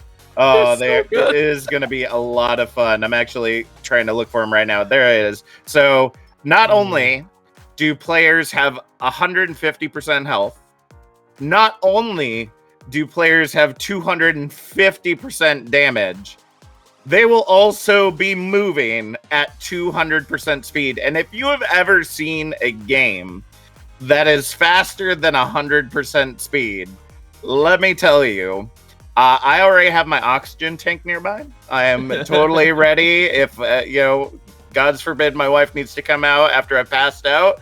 Orbital, you might just have to take over at that point. But needless to say, I'll send it as hard as I can. Don't worry. Yeah, I mean, that's going to be the game for us casters during the next couple of maps. Is just seeing how long we can hold out before one of us passes out. So it's there, yeah. We're in trouble. Yeah. We're in trouble. So needless to say, we've got a lot of great stuff that's going on. It's going to be, if I understand correctly, a 1-2 series. So first team to win 2 maps is gonna take this little halftime break. As you already know, we've already broken through a lot of our goals. Our $80, $100, $200, and $300 goals have been broken, and the next one's on the list. I think Chef Billy and Mana Class talked about a little bit. But we've got some big ones later on down the pike. You want to mention a couple of those, Orbital? Oh, absolutely. I love it mostly because I forgot to send mine in, so we won't worry about that. But me too. Yeah. This is our punishment, all right? We're already being punished by doing the halftime part. I have a feeling someone's going to be like, hey, just sneak it in there real quick, and we'll see whatever these two have to do. It's okay. So we already hit 300, so we know we will get a video of Bastion Main brushing his teeth with sriracha sauce. Again, we highly recommend that you do not do that unless you are Bastion Main. $500, we have Chef Billy will be shaving his goatee and going babyface, which, of course, you do want to see that. But we have even more. Yeah. Hero Voodoo will be covering the most requested song in chat, and every 500 after that, we'll have to do another song. So if we get to 1,000, if we get to 2,000, he will do 2 or 4 songs, which I think will be great. I've heard his voice. It is like angels decided to crash down the stairs of heaven. I don't know. Bullskunk will cast a map. He will also cast a map with a large gummy bear, which I've seen how large gummy bears can be. I'm very surprised, and that'll be very fun. And then any added, and he will add 1 more for every $50. From there, we have a stretch goal at 700, 1,000, 1,500, 2,000. It goes on and on, but some of the best ones that I've seen. Once we get 1,500, Chef Billy will shave both eyebrows, which I think is going to be amazing. 2,000, Chef Billy will get a full Brazilian on stream. Of course, later, we have to set that up. And then finally, please, if you want to see this happen, we just heard Mana Class. Man. He is a classy guy for a reason, but we know his beard is iconic. So if somehow we hit $5,000, Mana Class, and I repeat, this is on air, will shave his beard. Make sure to screen cap that, record it, send it in, because you guys only have a couple hours to hit that dono goal to be able to watch Mana Class have to shave his beard. My gosh, I would donate if I had enough for that. Well, you know what? I think the one that really is going to hurt someone is J-Dash, the organizer of this tournament and manager of Unavoided. Their goal or what they've said is that for every $10 that is donated, they will bicycle 1 kilometer. Now we are at $300, folks. That is 30 kilometers. J-Dash, I do not want to be in your shoes or on your bicycle, I guess, in this case, because that is going to be a lot. So I hope you've been building up for this. I hope that's been the goal there. But needless to say, the reason that we're doing all this crazy stuff is for a number of amazing charities. As you know, the winner of today's event will walk away with 60% of the proceeds raised today for the charity of their choice, whereas the loser will walk away with 40%. So everybody gets a little bit to bring home to their charities. Just one gets to bring home more. And let's go ahead and go through those real quick. Starting off with Unavoided, the organization that they're raising money for today is the Outright Action International Association. They're a nonprofit that works at the international, regional, and national levels to work on research, document, defend, and advance human rights for LGBTQIA plus people all around the world, especially during a time as this in Pride Month. That's especially a great cause to be raising funds for. But no, wait, there's more, because UGA has come in with their own, the National Multiple Sclerosis Society, or tongue-tied, they fight for a world free of multiple sclerosis. Wow, man. It's going to get me today. Tongue-tying. This is our punishment. I'll get it eventually. While working to empower those currently affected by MS to live their best lives. So not only are they working to try to cure MS, but they're also trying to help those that are currently affected by it. And then you also have the American Foundation for Suicide Prevention. They're a voluntary health organization that gives those affected by suicide a national community empowered by research, education, and advocacy to take action against the leading cause of death through research, education, advocacy, and support of survivors. And it looks like without notification, we have already started our first match. So I guess I'm glad that we ended up getting through everything as quickly as we did, because we're heading to Oasis, starting off on City Center. You gotta love it. Oasis is a classic, and of course we gotta talk about it because again, 200% speed. You're gonna get 200% killed faster if you run into a car. So please avoid roads and just stay on the sidewalks. Of course, the team's already getting underway, so we'll see what happens. But Hitsuji already says they don't want to deal with any healers today. Now, the biggest thing is that's going to be the issue is damage and speed, right? And as we're seeing, Chipsa and Zelaros just cleaning up on either side. Bastion main, of course, sticking on their main role. Gonna go ahead and get a Gen Identity right there. And UGA is just cleaning up the field right now. Zebra getting that final elimination on Bastion main. And we will see UGA go ahead and lock down that objective as they continue to pick off the stragglers of Unavoidable. We highly suggest if you have motion sickness, turn away now. This is going to get a little bit hairy. Yeah. But at the same time, it's very, very enjoyable. Like, oh my gosh, just watching Chips that try and play Genji at this point is great. And the only reprieve that we have is going to be Doomfist charging in and getting a couple knockbacks. But yeah, you see how quickly the cameraman, and props to the producer and observer, because good lord, trying to spectate this is going to be hell on high water, which I love. But of course, again, like we said, UGA already tagging, but Unavoidable. Go ahead and tag right back. And this is kind of the name of the game, consistently going back and forth in this fight left and right. And Genji Deity is going to go ahead and play around with that Tracer as much as possible. Yeah, and it looks like Chips already coming out with the blade, seeing if they can clean stuff up. Hirabudu in the back line, they were actually the ones that capped the objective, ends up getting the double slam kill right there, and they're going to continue to hold for right now. Now, we didn't get a chance because we started so quickly to talk about the teams, but, you know, I've kind of heard of this Chipsa guy. I hear that he's like kind of good, so I guess we should keep an eye on him, you know, just in case. I've seen a lot of people popping off in the chat about him. So and it's a joke, folks. I do know who Chipsa is. All right, you know he's good with salsa. So as we get back into the action, UGA is coming back in with a vengeance. Chipsa and FlashFan are just absolutely cleaning it up as React is just looking for anyone to punch down. Hero Voodoo pops the minefield there in the back line and grabs 2, but it's not enough to prevent UGA from flipping the script. Yeah, and this is kind of the name of the game. It's constantly wave after wave. Accelerated pacing is so much fun, but it also keeps your reactions pretty much on point. You are consistently thinking, how do I play this? How do I want to make my move, right? And if you think about it, there are waves of fights every time you go in. So, you know, it's just about in your regular game, just sped up to a very quick pace. So essentially, I would say they're playing about 2 games in one. It's kind of the length of time that you're kind of thinking of. So how quickly they're having to rotate through these lanes, how quickly they're trying to change out their heroes and try and get a little bit of an advantage is excessive. And you can already see the recap by UGA, but they are sniping away at Unavoidable as quick as possible. Zelaros is going to go ahead and go down, but immediately come back up. You know, death timers are very, very quick here, I believe. So yeah, 71-72, counting up. UGA might have the first cap here.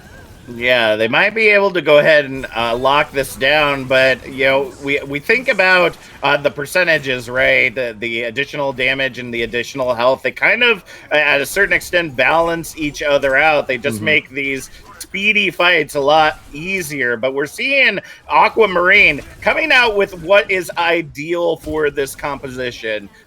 Anything with a turret that can auto aim, it doesn't matter how fast you're going, they're going to be able to knock them down, and it looks like that's going to be enough for Avoidable to go ahead and flip this script. Aquamarine is just lighting up that kill feed right now between turret and rivet gun, and it looks like I'm actually kind of surprised that Bastion main's on Tracer. Probably one of the fastest. I mean, I'm also surprised that Hero Voodoo is on Hammond, but nevertheless, you know, if you want your own punishment of going and bumping it, oh my goodness, I think reacted the yeet right off the side, untapped potential right there, as we see Hero Voodoo coming out with another minefield. Genji Identity now on the Doomfist duplicate, looking to clean it up, but just gets melted down. And Aquamarine, again, another great zoning ultimate right there. The Molten Core is literally going to continue to do damage no matter how fast you're going. And overtime's now ticking away for Unavoidable.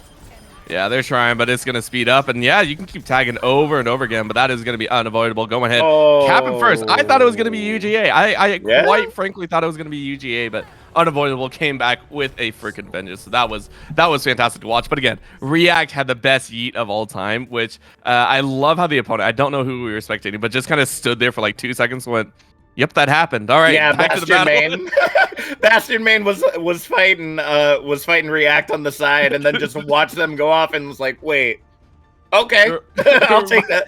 We take those. All of my like low Q games where you're just like watching someone learn the map for the first time, right? And they just like, oh, I wonder what this does. Nope, there's no wall there. Okay, I'm off the side. And you're just like, bro, come on. It's a large open space under the staircase. Can you just not? But still, favorite moment right there so far. Yeah, I totally can agree with that one. And I gotta say, it's been very interesting to see this going on. Our team, the teams that are playing, our production team, like the staff team behind the scenes, they're all just going nuts at the fact that we're able to handle this. But I've casted the stuff like this more often than not, and it just gets crazy. You know, you just gotta go with the ropes and you gotta follow the action as best you can. But Zebra already getting the initial pick to start things off is definitely going to set up UGA for a capture here. They're going to go ahead and swap the objective over into their favor, and already the Blossom out from Genji IT and Haniba hit Suju, ends up sending him right off the side. Bastion Main with the Pulse Bomb and the slap onto Chipsa goes ahead and changes things up. And again, this isn't about composition, as it's more so about picking the heroes that are really going to lock things down well for you. As you see right there, RXP able to get the double, but Aquamarine swaps it back over with that turret elimination. That extra man on the field providing a lot of point presence as Unavoidable take control.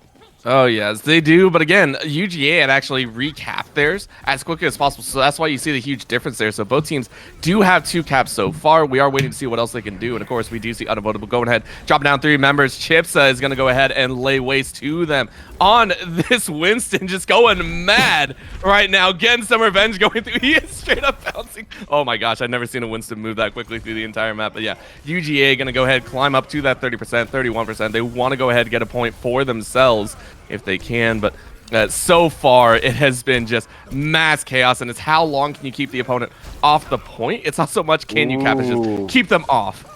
Well, you see, React has also swapped over to a Torbjorn of themselves, so learning the strategies that go along with this game is definitely important. Suju is just like all over the place. Genji identity with the triple blossom cleaning up all of Avoidable that was around. The only one left is Suju on the objective, but they're going to go ahead and get taken out. Nolan able to take Genji identity along with them, but the point will flip for UGA. Yeah, and again, React just trying to bounce around and keeping just right outside of the zone, placing the turret in an optimal spot. So they're going to bump up now to 60, and Unavoidable have got to get back on this point. You can see how hard it is to aim right now. So of course, those auto turrets are doing so much work if you're using it. Now we see Hero Voodoo already on that Junkrat, which I'm very surprised at. Just, again, praying the mines do something. I think that's really the big call here. Just praying it lays down, but nope, not going to happen. UGA go ahead, spray down, knock it down to about 4, but they lose 4 of their own, so now it is all on Unavoidable. Can they get on the point? Again, they have the main advantage, but I don't think that's going to happen. That's absolutely true. The percentages getting to climb as we see Genji Deity swapping over to the Genji. Meteor Strike comes in as Aquamarine falls to RXP, and now they're looking to try to chase down Nolan if at all possible. Tire out from Hero Voodoo does find the double onto Flash Fan and Zebra, and that might be enough to clean things up for now. Overtime going to be ticking away as Aquamarine and React go ahead and get the trade. We do see the Molten Core across the field as Aquamarine tries to hold, but it's just going to be a too little, too late. Genji Deity with the double to lock it down, and that ties it up 1-1 here on Oasis. I would love to see the hit rates for all of these guys later, and just see how low it is. Like, this is it's fantastic chaos is the best. I think everyone can see it on the screen. Hisuji just goes, this feels so awful. Yeah, and I gotta mention a little bit to the folks in the chat. All right, it's already hard enough that we have to try to cast this ridiculous speed of game. We're going to get some things wrong, all right? I understand I was saying Genji Identity instead of Genji Deity. That's because I'm taking half a second to look at the name before the action, before I get back to looking at the action, all right? Takes a little bit, all right? So just give us a little bit of slack, all right? We're doing the best that we can. Captain Jack, you got to be perfect. No matter what. Exactly. I got to run the Kovacs when it comes to casting on 200% speed all the time so that I'm absolutely perfect. But now we're seeing an actually a really good swap right here. Aquamarine swapping over to this Zarya is going to provide a lot of damage over distance with that beam, because honestly, the attacks that you're seeing, unless you're seeing them from a turret, have to be pretty close quarters for the most part, except for Genji Deity right here. Gonna get melted down. Hero Voodoo opting for the Lucio. If it wasn't fast enough, you just gotta go in with the Reddit Lucio. And it looks like we're getting a little bit of lag on our side, but it looks like the point has been taken by Unavoidable to start things off. It's so fast the stream can't keep up. That's how fast this is. We are going mock speed. Oh man, that React is just not React is actually having a good day. Sorry about that. That was React that was getting the kills. But yeah, just this game mode is fantastic. And again, tied at 1-1 here on map number 1. It's just causing so much chaos. You can see how hard they're battling. This is one of the best points to do it right now. You know, you are waiting to see these upper and lower level battles, and how do you get the high ground? How do you get the low ground? Because again, with so much speed, you are wondering who actually has the advantage in those situations. Of course, Unavoidable able to cap at 30 on their first take, which I think is fantastic. We're going to see if UGA can do the same, or if Unavoidable will just have a better comp. It looks like Unavoidable have actually gotten a 4 wipe there. So 4 out of 6. I mean, they're doing very well right there. Absolutely, and the heroes that they picked are really working out well for them. You know, Zelaros on that diva is going to be able to kind of dash around a lot quicker, and maybe that's Unavoidable's tactic right here, is just to get faster than UGA is already having to deal with, which is going to make them harder to hit. Hitsuju able to get that pick, as Hero Voodoo does send Genji Deity right off of that side. The picks continuing to come in as Avoidable past the 60% mark. Ooh, they are pushing in fast and hard, trying to get it as quick as possible. Has his Suji goes ahead and melts away at some HP bars and now falls under the pan. A Flash Fan who is going to go ahead and cap a few more. You can see they are trying to make their way through. And again, Flash Fan doing some massive work, RXP to follow up with. But again, the recap is there. 76 though, so 30 to 10 is kind of the way it's going for a lot of these caps right now. So UGA not having a good time. That's absolutely true. Honestly, none of the players are having a good time. They're blowing up the chat right now saying, this is insane. Why are we doing this? There's probably a mommy in there somewhere, I would imagine, just like, wondering what is this insanity. But UGA going to be able to hold for now and React has that Molten Core online, has the turret in position. Unavoidable right now just trying to get out of spawn. That's 3 out of the 6, and now they got to find that Torb, but that Molten Core and that barrier is going to come down. RXP does find Hitsuji amidst the chaos, and React gets Zelaros with the turret after the D-Mech. That's going to allow them to continue to hold for now, as we see Unavoidable continuing to try to get those picks to change the tide, but it looks like UGA has made the swaps needed to be able to hold on to this objective.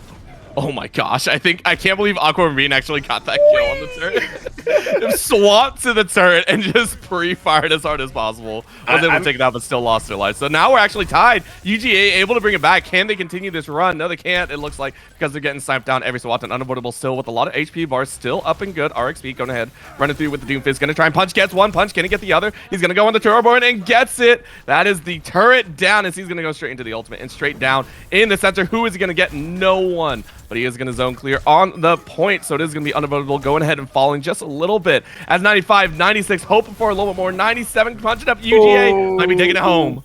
That is true. Overtime now ticking away. Bastion main just barely able to touch, and here comes Aquamarine on that Bastion. Grabs the double kill, but they got to get on that objective. The trades keep coming in. Zebra swapping over to that Symmetra, so they have those additional turrets on the field. And now you have a Raging Chips all over the place. Coalescence now out for Flash Fan. Worked out really well when they took the objective last time around. Ends up finding Bastion main. Finds Hitsuji as well, and overtime continues to tick. Molten Core coming out for React, trying to hold down the objective, and UGA in insanity will go ahead and take our first map of this halftime craziness.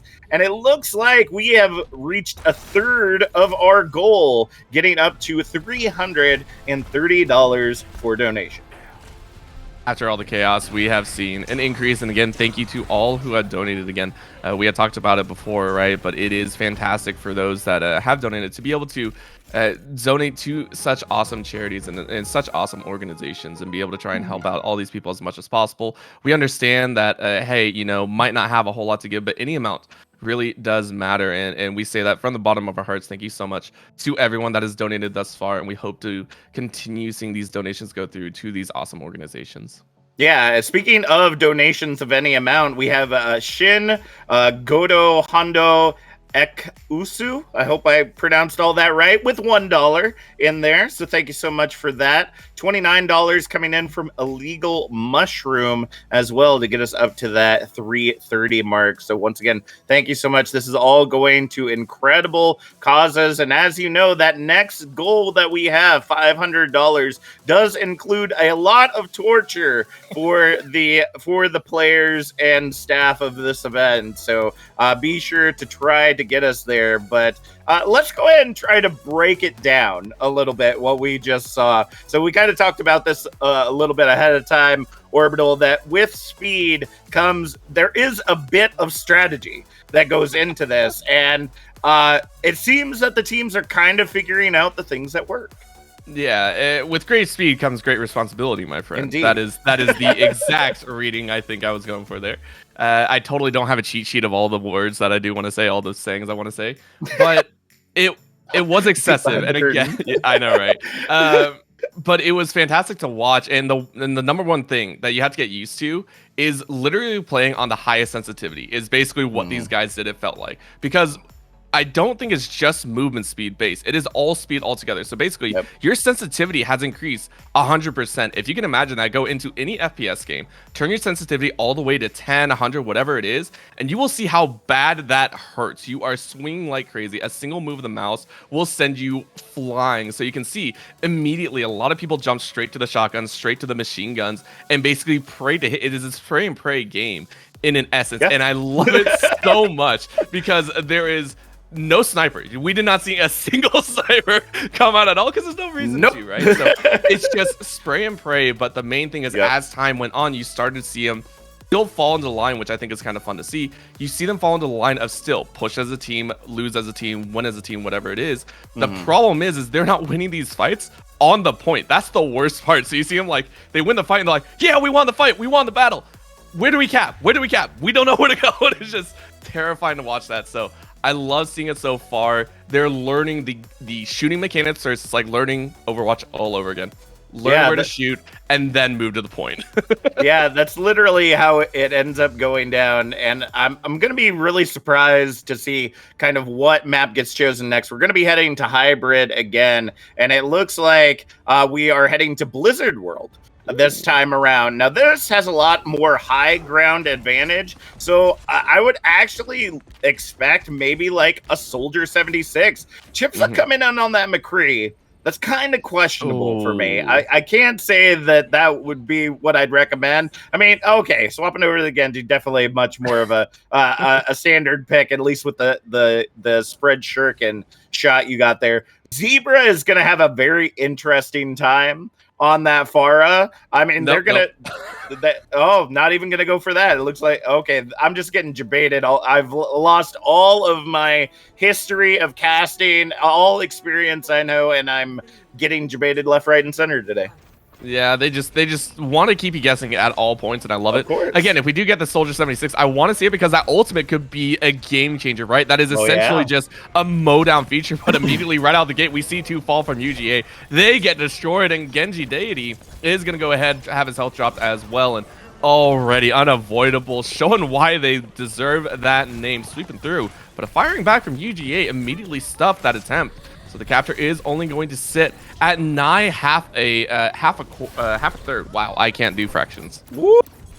We see Kath coming in for Unavoidable. On that monkey, does find RXP, but the point continues to be cleared. UGA is going to go ahead and grab control, but it looks like we are going to see another fight coming in from Unavoidable to try to change things up. Aquamarine really trying to make this Rhine work, but I got to be honest with you, I mean, you might as well just go in swinging because there's nothing that shield's going to do to be able to save you at the speed that they are moving. So you might as well just go in at super sensitivity. It looks like we do have Zelaros coming in now on that hog as we see first point captured and the payload unlocked to head into the streets. And just the investment coming in from UGA, literally pushing Unavoidable to the spawn doors, showing that they are indeed, even though this is just for fun, they're still going to be a very, very dominant force on the battlefield.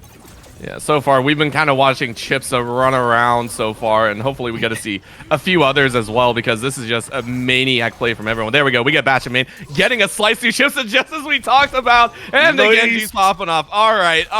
I see what you're doing, Observer. I see you making fun of me right there. Oh man, that was great to watch. Again, Batch and Main just kicking off right there and sweeping right through, and we're going to go ahead and get a swap over now to Unavoidable as they're going to try and stop this payload push, which surprisingly enough, they've actually had a decent time kind of negating a lot of their deaths. So far, I think I've only seen 2 or 3 really at a time, which I think is actually fairly good, but that Blossom is not really going to do that much.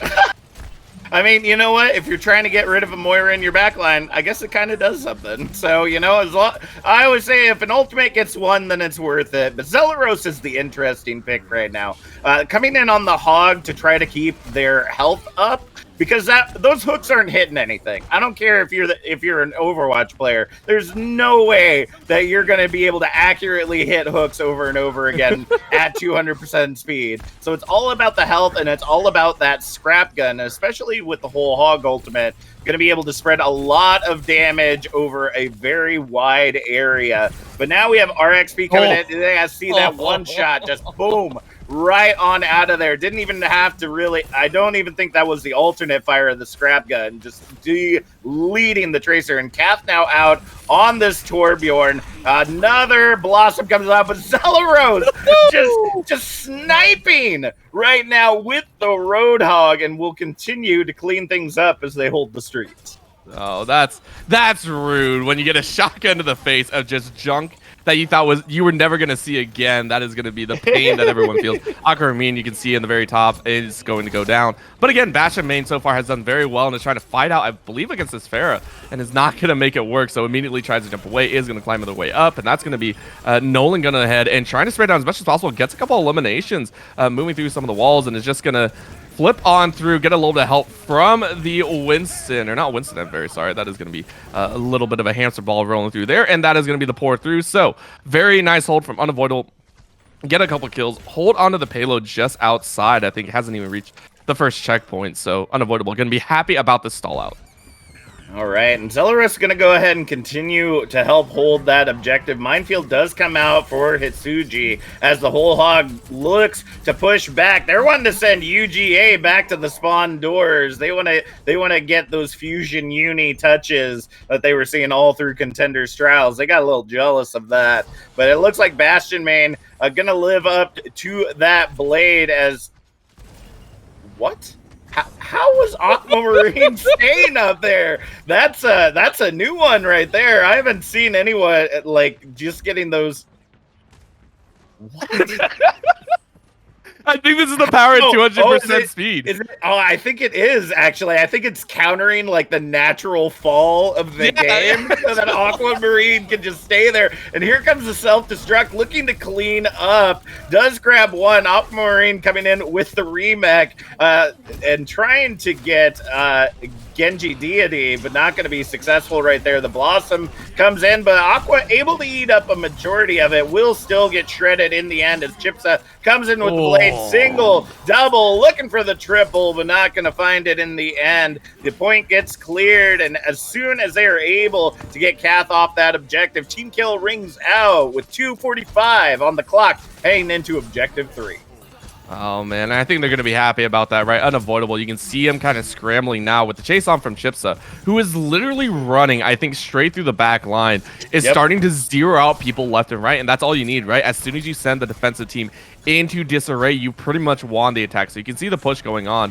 It is contested every so often, but still, UGA, I think, in firm control of this last point. They are going to hit the bend, which is probably the most difficult point to get through here on the payload push. So yeah, that's just a boost right off the wall, and that hurts. Ever been through a pinball maze? That is what happens. Oh, goodness gracious. I was actually just surprised that they didn't end up falling, but again, that 200% speed gonna allow you to cover a lot more distance. Flash Fan coming out with that coalescence, just melting everyone down. So at least we see the picks coming in from the rest of the team. RXP with that whole hog grabs 3 in the end, and now another team kill rings out. This might be final fight territory if Unavoidable can't turn the tide of this fight.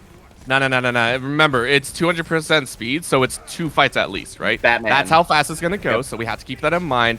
I'm still, no, it's going to be 1 fight most likely. Anyway, I'm not counting this very well. But yeah, this is the payload push that hasn't been contested very much. You can see him just shy of that point, less than, I want to say, 3 seconds. So this is the battle. But Chipsa, that hurts. That hurts. Aquamarine, I think, battled right back with the Blossom to counter the Genji ultimate. So you love to hate to see it, depending on what you want to say. And of course, the Symmetra teleports are trying to make it work down. And that's going to be Bastion main going ahead, cheesing it up with those turrets. This is gonna be a load of laser pain if they're not careful. But Kath goes ahead, takes 2 lives of their own, and that's gonna be the Merit going ahead, trying to get some work done. And that is a nice set of kills against UGA, who now have to get back to the point. Yeah, and I'm trying to pay attention a little bit to these things. Okay, so there isn't a cooldown reduction right there. I was wondering, based on how quickly I'm seeing these abilities come out over and over again, this happens to be really good timing. So at least they've still got that that ability management coming. Wow! It's Suji coming in with the elbow drop into the teleporter to get away. What madness is this right now? But the point is still stalled. 15 seconds remaining on the clock as we are heading into Final Fight territory. UGA has to clear this. Flash Fan does have the Coalescence online, but falls incredibly low, and Cactus goes BB and just runs him right on over, ending that Coalescence right where it started. The trap does find Aquamarine, and Genji Deity finish is off the job, but now it's going to be a clean up. React coming in, does find Cap, does find Hitsuji, and now the point's clear. They're pushing it in overtime, but they might have time to get back, but no! RXP guards the doors, sending anyone that comes back with a good old fist to the face, and that's going to give them objective 3, but they don't have anything on the clock, so as long as Unavoidable can bum rush this a little bit faster, they'll be able to possibly take this and tie up our series. Ooh, that would be the play. But again, remember how hard it was for Unavoidable to even defend against that if UGA are able to come out with the same aggressive pattern, because again, this is now map number 2. They're starting to get a handle of how it's played. And again, Chipsa with the Genji was probably the one that really crushed it down, right? That was the big question mark.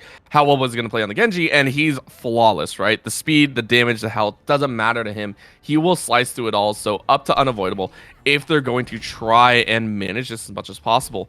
You can see on what they came out with. It looks like we actually have our first sniper coming out. Aquamarine opting for, I believe, the Ana, deciding to try and get some shots down. We definitely will see. I don't think it's necessarily going to be the Ana. shots. Are they? I'm a little bit slow. They have avoided it, but I think Nolan and Aquamarine are just playing around right now. They're in spawn, trying to debate us as per usual. But looking at the defense right now, they've got the perfect setup. The only thing that I'd say they're probably missing is having that hog back out. But it looks like Zebra and Flash Fan opting for the Torb Symmetra instead of that. So we'll see if that pays off. But having a tank means you have more health on the field, means you're able to do a little bit more. And Nolan and Aquamarine are sticking to this. Yeah, so this is the Ashe and the Widowmaker, which is ridiculous to even think. So if we see even 2 kills go on the kill feed for either of these people, I will be highly impressed. That is all I can say right there. We're already getting underway, and of course, yeah, Nolan's just like, team, can you help me? I'm a little bit lost and confused at what I'm supposed to do here. Takes a couple shots, gets us a little bit of damage down, and Aquamarine actually gets a snipe on Chip, so what? Able to find one, and it looks like the snipers are working. Yeah, well, I mean, they're trying right now, but the damage is coming in, but the finalization is not being found just yet because UGA is just continuing to clean things up. Aquamarine gets found. Nolan does find Genji Deity, though. That's a great way to start things off. But when you're in a 5 DPS, 1 support situation, somebody that's standing still trying to get shots is not what you want at 200% speed. So it looks like they are going to swap things up. We're going to get the Torb, going to get the Reaper, going to go back to those comps that have been working out so well. But Aquamarine swapping over to the Sombra. Now, this can be a double-edged sword. It can really work out well for them if they can get the hacks off, but they got to get the hacks off. And Flash Fan coming in with the Torb Hammer, showing dominance in this matchup right now. Oh, it's ridiculous. And now we're seeing the point finally being captured. 4 members are going to try and do this. So UGA should lose out on this hold. This is about, I want to say, as quick as previous. Actually, no, it's going to be stopped. Wow, it's contested right at the last second. And Hitsuji is going to go ahead, drop in with that hammer, with that fist, as best as possible. And that's a couple kills going through. So looks like it is at 93.8%. Unavoidable actually close to team wipe. So UGA going to have a little bit of momentum to work with. That's the Torb Hammer coming out. Is he going to find it? Nope. Immediately Flashman says, all right, I'm done with that. And Kath coming out with his own set of water guns. It looks like, that's spitting hot lava instead. But no, that's mean. Hey, you got to do what you got to do. Coalescence coming out for both Nolan and RXP. And now the Molten Core comes out as well. But Hitsuji ends that before it gets the entire objective covered. That's going to give them the point with 4 minutes now on the clock. And that actually... I didn't even think about that aspect of it. Aquamarine probably opting to use the Sombra just to hack health packs because they're not having a whole lot of healing on the field. RXP is swapping over to that Brig, but I got to be honest with you, I'm not for certain how well that's going to help out. You got 3 packs, and I mean, you can go in and flailing, but when you got people moving around you at essentially the speed of light in this version of the game, like Chipsa with the triple kill, with that blade just cleaning it up, it's going to be really difficult to hold this point in your favor. Oh, that we said it all game. So, oh no, you can't do it to it. No, Chipsa just crushing it right now. 300 health, of course, is going to be flying around that map. But still, Unavoidable having some trouble here. They did get the point down, are about halfway to go. And not halfway to go, about, I want to say 3/4 to go. But 3 minutes on the clock, and that's going to be Zebra going ahead, sniping down some kills with that Soldier 76. And we talked about it, right? This hero is going to be a monster here on this map, and that's 2 for him. Almost has the ultimate, 50% away. Is going to be challenging that here very, very soon. So UGA in good position to hold down. No, the Stormhammer chasing a mirror matchup. You hate to see it, but you love it at the same time. Oh, he gets the Y. Can he get one more? No. The fifth side is going on. A little bit of ultimate going down, and the lava is going to taste his wrath. Oh no, Wrath is just like, bro, really, you're gonna do that in the middle of oh, there they go. Now they're gonna punch each other a little bit more and right back to the lava. So they're gonna go, who wins it? Come on, they got it. This eliminated. Flash Fan wins the fight of the hammers. Yeah, it's been a back and forth with them. I don't know if you missed it earlier, but Cap did tie it up. So now Flash Fan is back in the lead, 2-1 with those Torbhammer elims. Blossom meets Coalescence, and both get at least one elimination, just enough to get that cart moving once again. But now there's 2 minutes on the clock. Chipsa on that Pharah is going to provide a lot of explosive damage, and that accuracy is going to have to be key. They have to be able to get relatively close to allow that additional damage. And Flash Fan, Flash Fan, going for it. Flash Fan's going for the spawn camp right now as they go ahead and set up turret and shop all around the area. And it looks like they're going to have to back up for now. Minute 30 on the clock as Chipsa comes out with the barrage. Surprisingly gets 2 without getting absolutely melted by the enemy for standing still. But, you know, it takes a little bit of aim also at that. Oh, my gosh. Chipsa. All right, pop off, y'all. Okay. And we're down to the final minute, and Unavoidable are essentially avoiding the cart right now. That's what I'm seeing here. It hurts to say that, but it's so true, right? And part of that is Chipsa just flying around the map, right? This is ridiculous fair play so far, and honestly, you'd be surprised to see how many missiles are actually connecting, right? This is somewhat of a slow moving, and he's still predicting most of these shots, and I think that helps with some of the boosts that he's been doing so far. These boosts have been absolutely crushing it so far, and you can see it just right there, just zooming around there. Genji Deity is going to go ahead and get sniped out. Action Main with the beautiful shot to the head. The other sniper coming in clutch. Actually, double snipers. The Ashe and the Widowmaker were swapped out, so it's just the pistol going through, but React goes ahead, blossoms it out, and can't find anything, so is quickly going to try and heal up and make his way through. There it is. First kill going through, but still down to 10 seconds. It looks like Unavoidable are avoiding this map win. Yeah, that's really looking to be the lock right now. Genji Deity swapping over to the Echo to be able to get back in a little bit quicker. Chipsa getting a little ballsy there, trying to hold him in spawn. Ends up getting taken down by the bubble of Aquamarine coming back in on the Winston. But everybody's just going to get shredded by React right now. They've literally been able to aim those guns in the best position they can. But Bastion Main is coming up on that Deadeye. Unfortunately, going to get melted down before they're able to activate it. And that's going to be a clear of the point. UGA walking away with the Blizzard World, taking us 2-0. And actually, I think finishing our series. I'll have to get some feedback if we're going to do map 3 or not.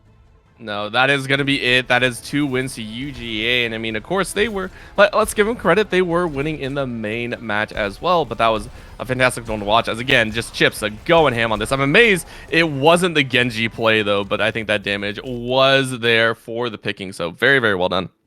Absolutely true. Looking back now, we got some additional donos coming in. We have Fist. Saying fist on with a $60 donation. Well, actually, 3 $20 donations because, you know, they wanted to accentuate how fist we should say, I guess, or how many fists we should say. So I'll give it to you. There we go. Fist on indeed. This was amazing to watch, amazing to cast. It's chaotic, it's crazy, but it brings a little bit of livelihood to the game. And now we're going to be heading back to your original matchup. UGA still is 2-1 over Unavoided right now, so it's going to be interesting to see how things change up. I believe our next map after this this next break, going back into the main series, is going to be Control. So, or not Control, Assault. So, you know, everybody loves and hates Assault. We could see, you know, a draw Skya, a draw Anubis, you know, the land of draws on Assault. So, Orbital, anything else you want to shout out before we go ahead and hand it back to the next casting team to bring this match back to normalcy? No, not really, because that was fantastic to watch. I think both of our voices are completely shot, and we ended up both just like talking over each other, which I think was a great part as well. That is normally horrible for a caster, but I mean, if you watch any Korean broadcast, I love it so much. It's great. I do want to shout out, we did have a few more dropping in every so often, a couple donations. So number one is there was a $5 donation from Anonymous. So whoever you are, thank you so much. Again, any little bit helps, and we appreciate all that you have to offer. And then there was one from Burberry OW with an 1827. So thank you very much for your donation as well. And I think we actually, okay, no. Before we throw it over, we somehow just crushed it. Someone gave so much. We hit the 500 donation mark. Whoa. Out of nowhere. I guess our cast was just that good, Captain Jack. We were just that good. I mean, whether we were that good or we were just making fools of ourselves, I'm not 100% certain. But with that $500 goal comes a lot of amazing things. So first off, pour one out for Chef Billy. Here we go. We've got the donations here. Actually, anonymous. 2 different anonymous donations for $10 and $100 brings us up to that $500 you see on screen. So pour one out for Chef Billy. Gonna have to go babyface and shave that little goatee you got, buddy. I'm so sorry. Not my fault. It's just the way it is. It's totally our fault. We totally our fault. We did so good that they donated up to $500 and we couldn't help it. Hero Voodoo is going to cover the most requested song in chat. So if you've got a song that you want to see covered, personally, I would go Baby Shark, only because I'm a dad and it's the most annoying song in the world. So, you know, get a little extra pain in that. But go ahead and pop off in the chat what song you'd like to see Hero Voodoo cover. And then Bull Skunk, who is one of our casters getting ready to come up with Big Hungry Phil, will be casting one map with a large gummy bear in their mouth, and for every $50 that you donate from here on out, they will add another gummy bear to their mouth, playing a little bit of Chubby Bunny while casting. So if you thought the Swedish Chef, if you thought casting at 200% speed wasn't enough for you, now you get a little bit of Chubby Bunny cast, which is gonna be a lot of fun. So whoa! Another massive. Oh, okay. You can't do that to me, folks. You can't do that to me. I thought we just jumped. All right. For those that don't know, we're getting a lot of updates in, and I think we have some issues with the just numbers being fed in. But nevertheless, thank you so much once again. This is all going to amazing causes. We're going to send it to a quick break. On the other end of this, Bull Skunk and Big Hungry Phil are going to be able to close this out for you, and hopefully we'll be able to reach our $1,000 goal and see which team is going to walk away with the most money for their charity. Stay tuned for more action.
Hello, you big, beautiful gamers. Here's me face. There's another face. That handsome mug is Captain Jack. I'm Bullskunk. You can see the names down below. This has been such a fun event, Jack. I'm just having a blast. Man, good job casting the 200% match. That was nutty. That was nutty.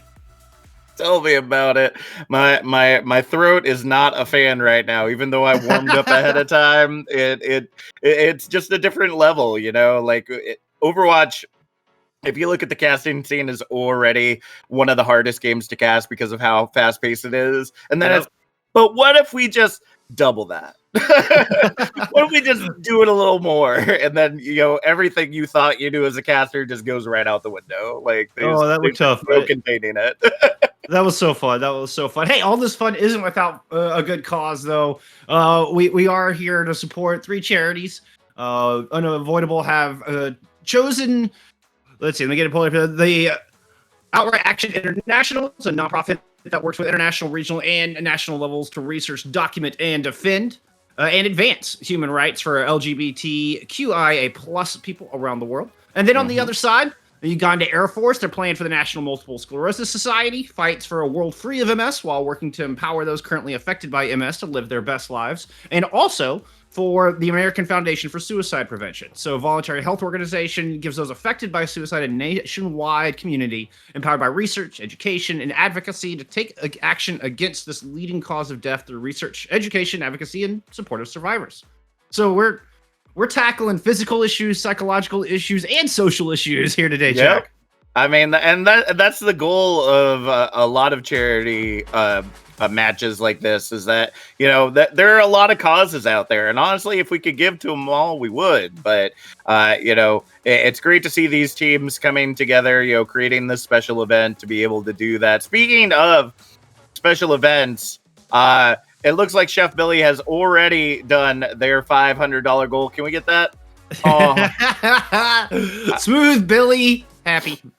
Pour an F out in the chat for Chef Billy there.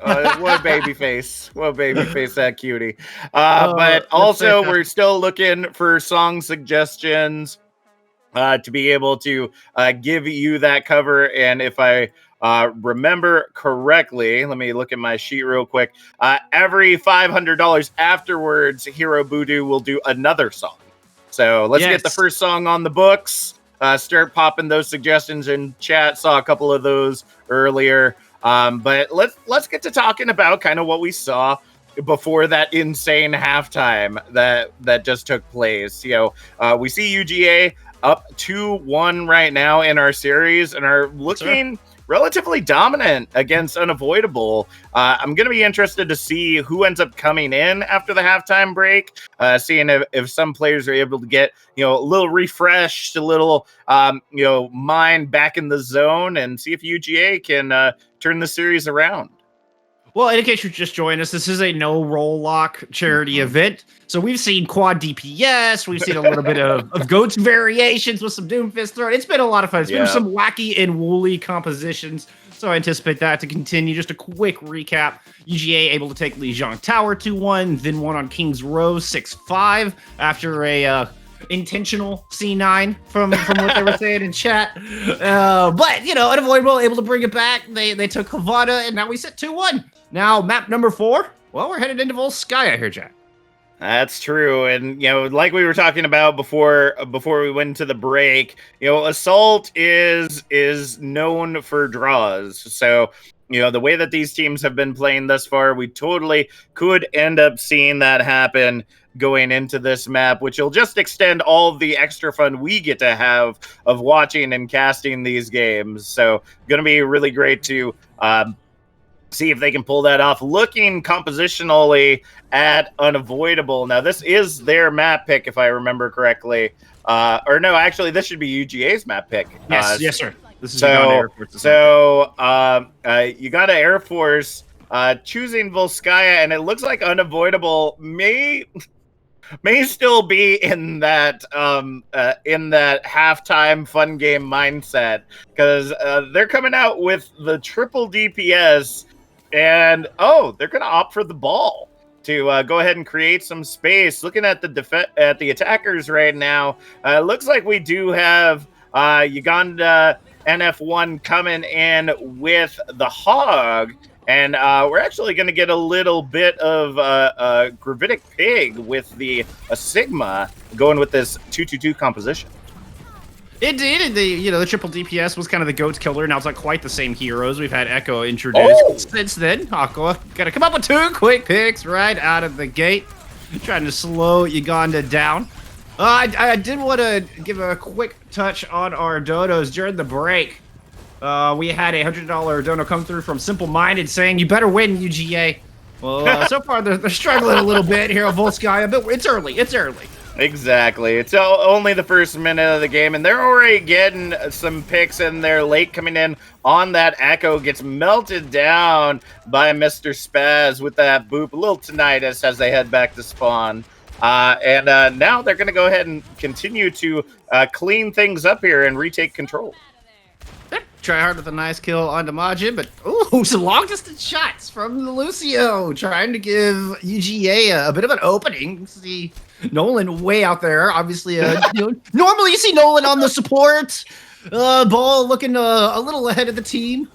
Dies with mines, and now UGA are going to try to push back in here with this unusual composition of their own. At least they're sticking with the 2-2-2. I say unusual, but this may be the most normal comp we've seen all day. Yeah, and actually that was a pretty good strategy there from Nolan. They were down a good number of heroes, and they're already back into the action. Nolan's able to get a pair, dropping those mines down, but Unavoidable still down 1 in this fight. Zebra, a nasty accretion, keeping Nolan from getting too far out. Havoc there with the final blow. And that's going to be point A picked up. And that actually works out really well for them. Shaving that extra time off the clock, even though you weren't able to take control of the objective back, that's much less time that UGA is going to have to move into objective Bravo with. We do see quite a few ultimates online, and we see some swaps coming in for Unavoidable, coming in with the pulled pork on the Orisa Roadhog. But we've got a Gravitic, Beat, and a whole hog getting ready to come out for UGA. A little hog duel going on. Mr. Spaz, you interrupted an honorable duel. That was an honorable duel. Aqua was not having any of it. We're at 4v4. Well, 4v5 if you count the big Omnic Butler standing on the point right now. Gun Air Force going to go ahead and invest that whole hog. Ooh, a couple of nice shots from Majin. Takes Aquamarine out of the sky. That whole hog's able to get one as well. And that's right there. 3 ticks picked up. Massive time bank. Mr. Spaz with a little celebratory sound barrier there at the end of the round. Yeah, and you got some good old tactical crouches there as well. Gotta have that little bit of fun while playing and showing your dominance. And it's unfortunate right now because Unavoidable, they're on match point for UGA. So if Ugandan Air Force can walk away with Volskaya, that's it. That's all she wrote right now. So again, if you haven't gotten your donations in, get them in now. !donate in the chat. Try to support Unavoidable, at least extending the series long enough that we get to see that map 5 and get to see some more incredible Overwatch and raise some more money for some amazing charities. But looking compositionally at what UGA is getting ready to come out with, it looks like a Yuzora coming out with that Tracer to kind of dangle around in that back line, going for the 3-2-1 comp, this time letting go of that support with Mr. Spaz on the Mercy. Now, Mercy is definitely a solo healer, 1 character at a time, and it looks like got a little bit of lag on my end, but coming out on the defense, Bastion main, or on the attack rather, Bastion main, gonna come out on that signature Bastion, and if Zebra's not careful, they're gonna get melted down.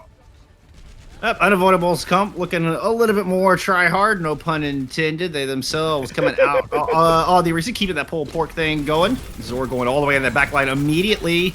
Well, Bastion main and company push forward into the small room, and it is going to be Unavoidable finding the early picks, 2 of them as a matter of fact.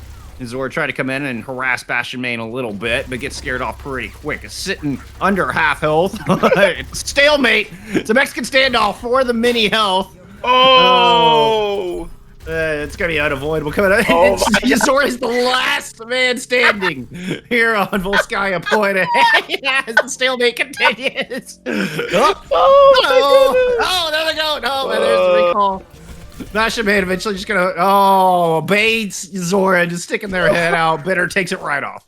Yeah, that's unfortunate right there, because really the Zora was the only one that could touch the objective and was just stuck in a corner waiting for the Bastion to reload. But that's 300 bullets in that clip. If you're spamming every now and again to make sure to keep that pressure on, it's gonna take a bit to get through that clip. And Aquamarine, wow, just putting the team on their back.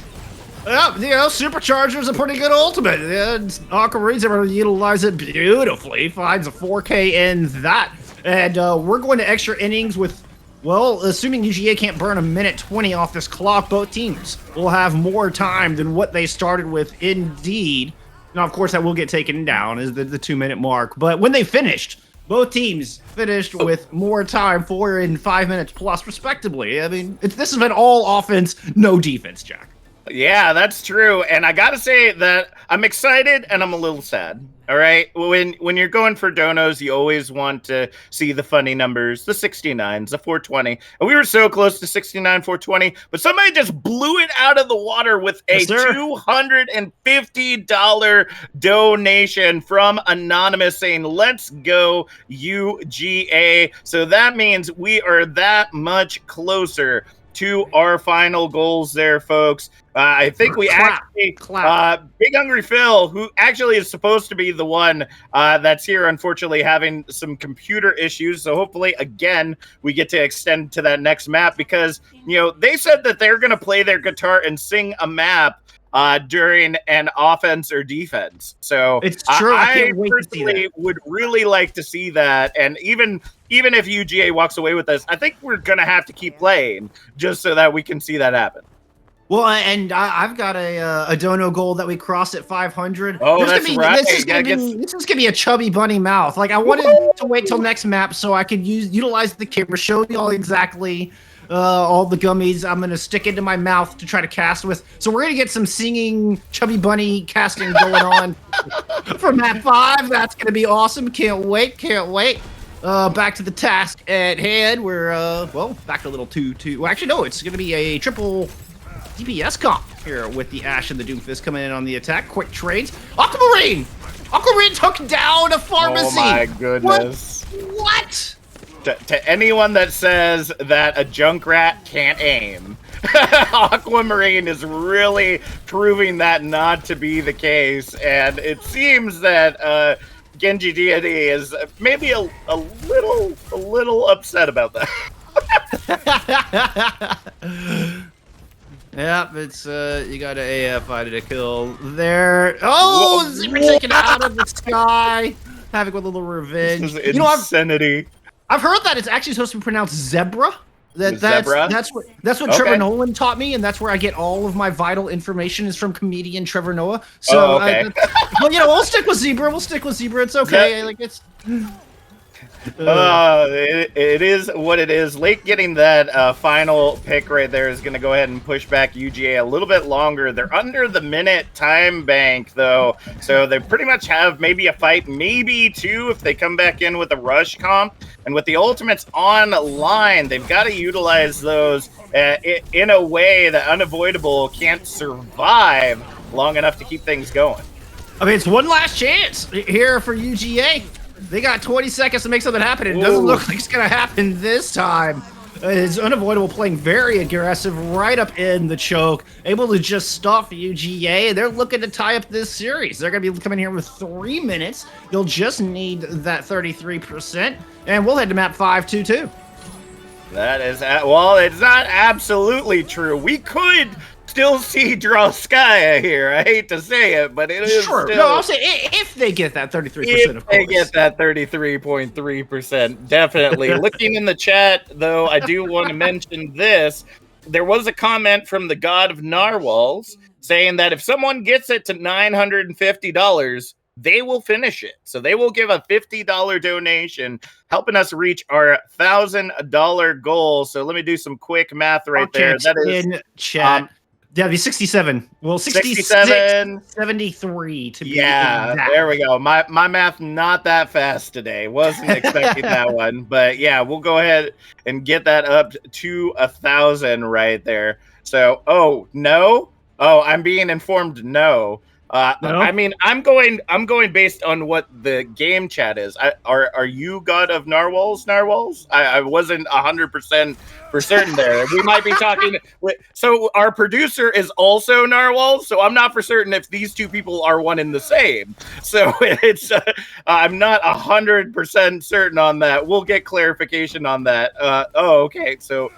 You can't comment stuff like that. Then we're gonna shout it out. We want to get up to that $1,000 goal. Honestly, you know what? I'll put it in if that's what it takes. I'll get us up to there. I'll help out. We got Everybody some doing their donations as part. well for $1,000. Chef Billy will shave his left eyebrow. Oh my React goodness. will dress up in a Catboy main outfit on stream, and Nico will wear cat ears. All right, so I'm here for all of it. I want to see all of the above. Let's keep those donations coming, and of course, it's all going to great causes. UGA looking to shut down this first attack. Unavoidable. Gonna have to go back to the drawing board, but it's the charities we're here for. That's why these two teams are participating in this here today. That's what it's all about. Absolutely true. The cleanup coming in from UGA is going to go ahead and lock this down for a moment. And Lake.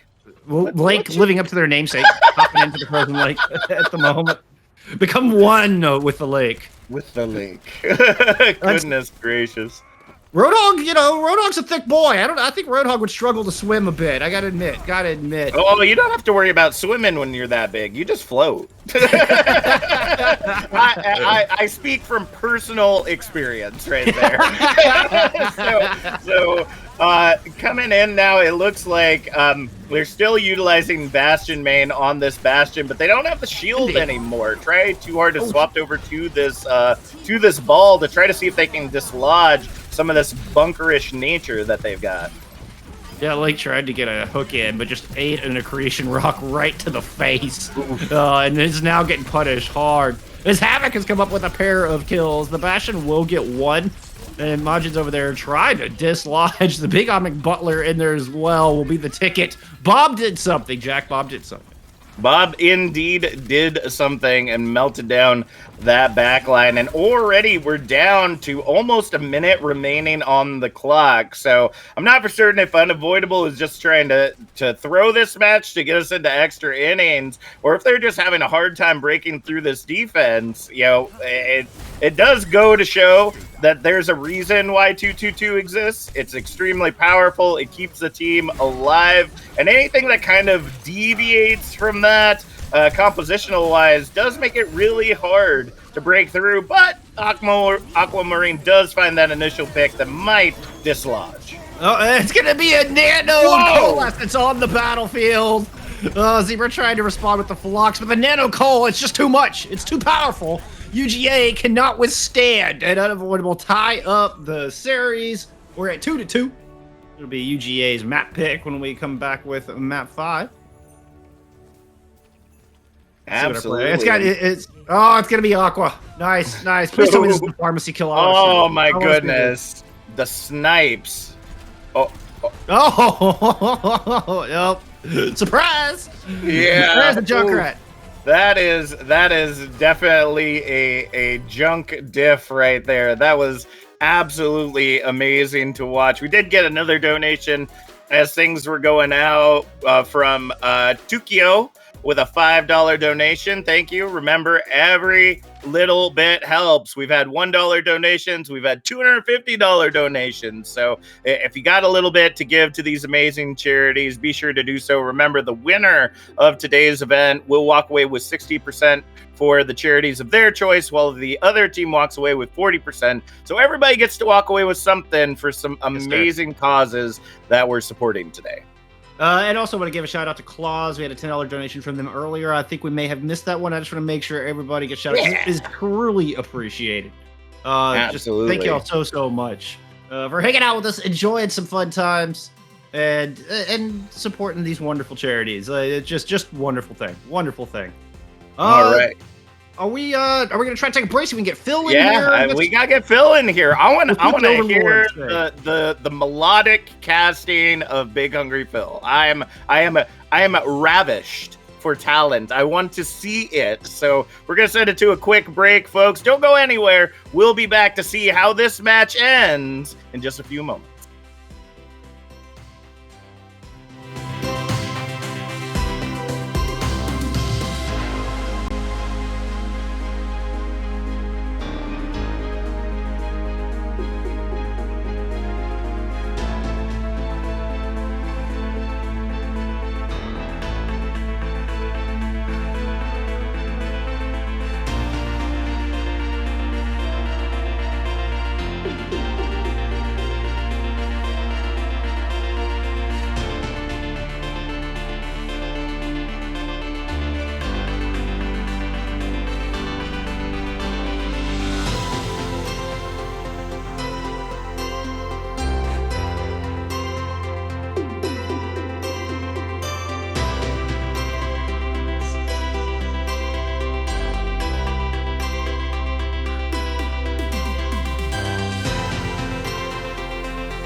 We're all tied up 2-2 here in our Unavoidable versus UGA charity match. I'm now joined by Big Hungry Phil. I'm so glad you made it. I'm so glad you made it, my friend. Me too. It was so close. It was like that much distance between me and just not being able to make this at all. And it just turned on at like the last possible second. So I'm here and I'm ready to go. And something that I was like, obviously, I'm hopeful that we get as much money raised as possible for this wonderful charity event, but I have a dono goal in at $700, which I was kind of thinking, $700 for a charity stream. Maybe we won't hit $700 and I won't have to do it. But no, we smashed through that. We're almost at 900. And so I have to figure out how to sing and play cast a map. Like, I haven't done any practice. I've never seen anybody try this. No. It could be awful. This VOD could haunt me forever. Yeah, it could. But you know what? I'm going to be there right with you. I'll try to join in. We'll give you a round to warm up because I've also got a dono goal. And we hit that one first, so it's only fair I go first. Okay. The camera change. The camera change. I wanted to show my stack. All right. I have a massive stack of gummies here. Yeah, here we go. You're back. Here we go. Look at that. Massive stack of gummies. Oh, they're a little green screened out. Yeah. But I'm going to try to cast with this in my mouth. So this could also go horribly, horribly wrong. So let's get into it. It's Ilios. It's map 5. Map 5. I guess let's do it this way. Let's do one round with you casting with your mouthful of gummies, and then we'll go on to the second one, and then we'll try the terror of casting and singing at the same time. We run into the second problem here, Bolskun, because you and I are both play-by-play casters. So I'm anticipating a little bit of foot treading here. Let's see how this one goes. Yep. Play-by-play casters. I mean, casting is kind of like a dance, and Phil and I are both used to leading. So we're most likely going to step on each other's toes. It's going to be great. I hope you're ready for it, friends. Just a bit. Oh, this is weird. Yeah, it is, and I've got the added bonus of trying not to step on your toes while not quite being able to hear what you say because your mouth is full of gummies. And, well, look, no surprise, you're looking at this thinking, hey, maybe we're going to get something better coming out. Of course not. Unavoidable, UGA, last map in the series. It's going to be pretty much what we've all know to come and love from these two teams. I think we've actually decided we're going to 4. I know it was up in the air, but I think we're going to extend it up to 4.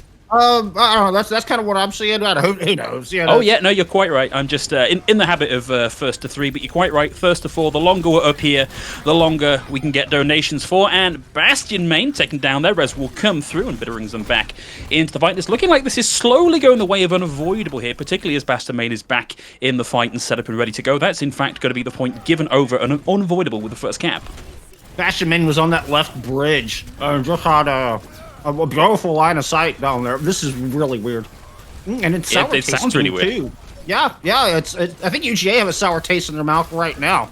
Trying to take out Bastion Main on the left-hand side. We'll see if they can deal with him. He's moved over to the back area and just mows down Majin. You know, it was a really good start there. Havoc did manage to get Nolan out of the fight nice and early, and, you know, Nolan closing in on having the Coalescence there, ready to go in the fight. Will get res back in, and now that Aquamarines found Ugandan F1, that gives them a real opportunity here to stay in the fight, despite UGA getting a good opening pick. Yep, get going over for Lucio. We'll see if they have time to build up towards that sound barrier. Nolan on the other end is going to engage with this Coalescence. There it is. It's coming out now from the high ground, Phil. Yeah, it's going to be like a big hook onto Uganda. And that's them down. It's the 5v6 once again, and it's not going the way of UGA, although try too hard taken out here, and UGA suddenly with a bit of a punchback. Yeah, Majin, they're able to get the kill on to try hard. No Earthshatter coming out from Unavoidable.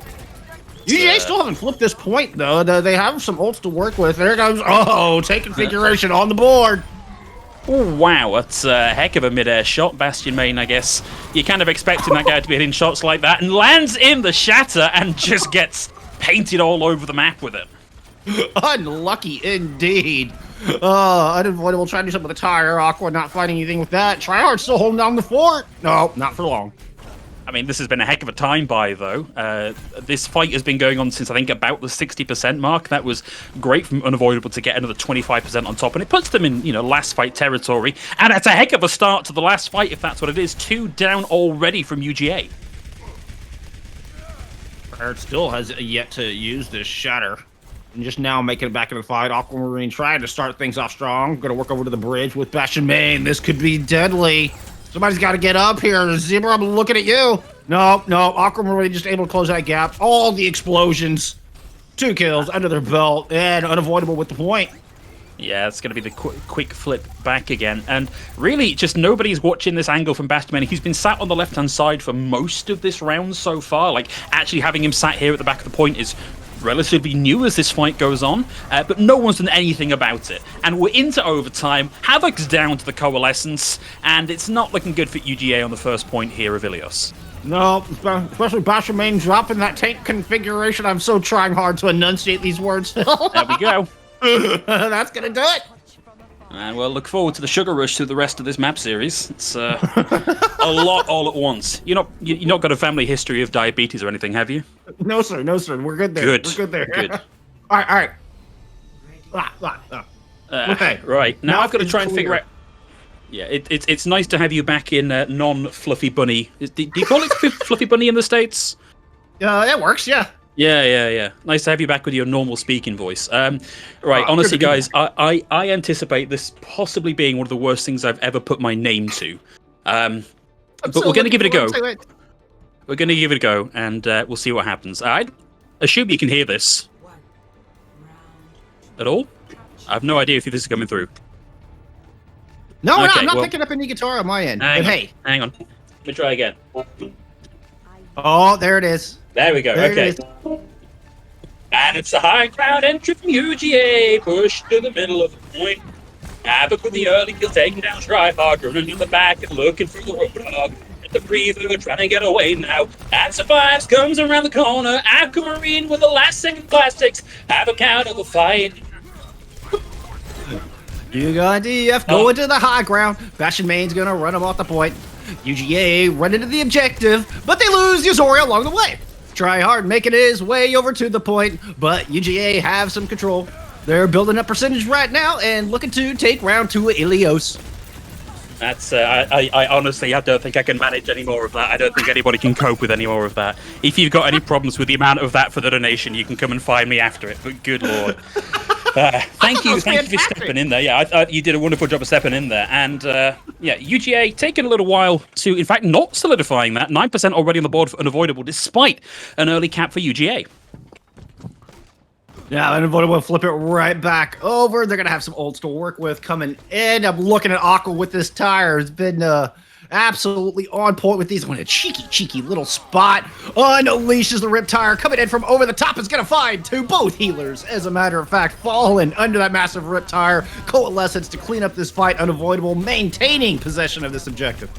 I mean, that was as clean as you'd like from Unavoidable. Yeah, it cost them 2 ultimates, but you're looking at a Rip Tire and you're looking at a Coalescence to win that. And Aquamarine's no slouch in generating the Rip Tire. Nolan's going to have that, call that 30-40 seconds or so.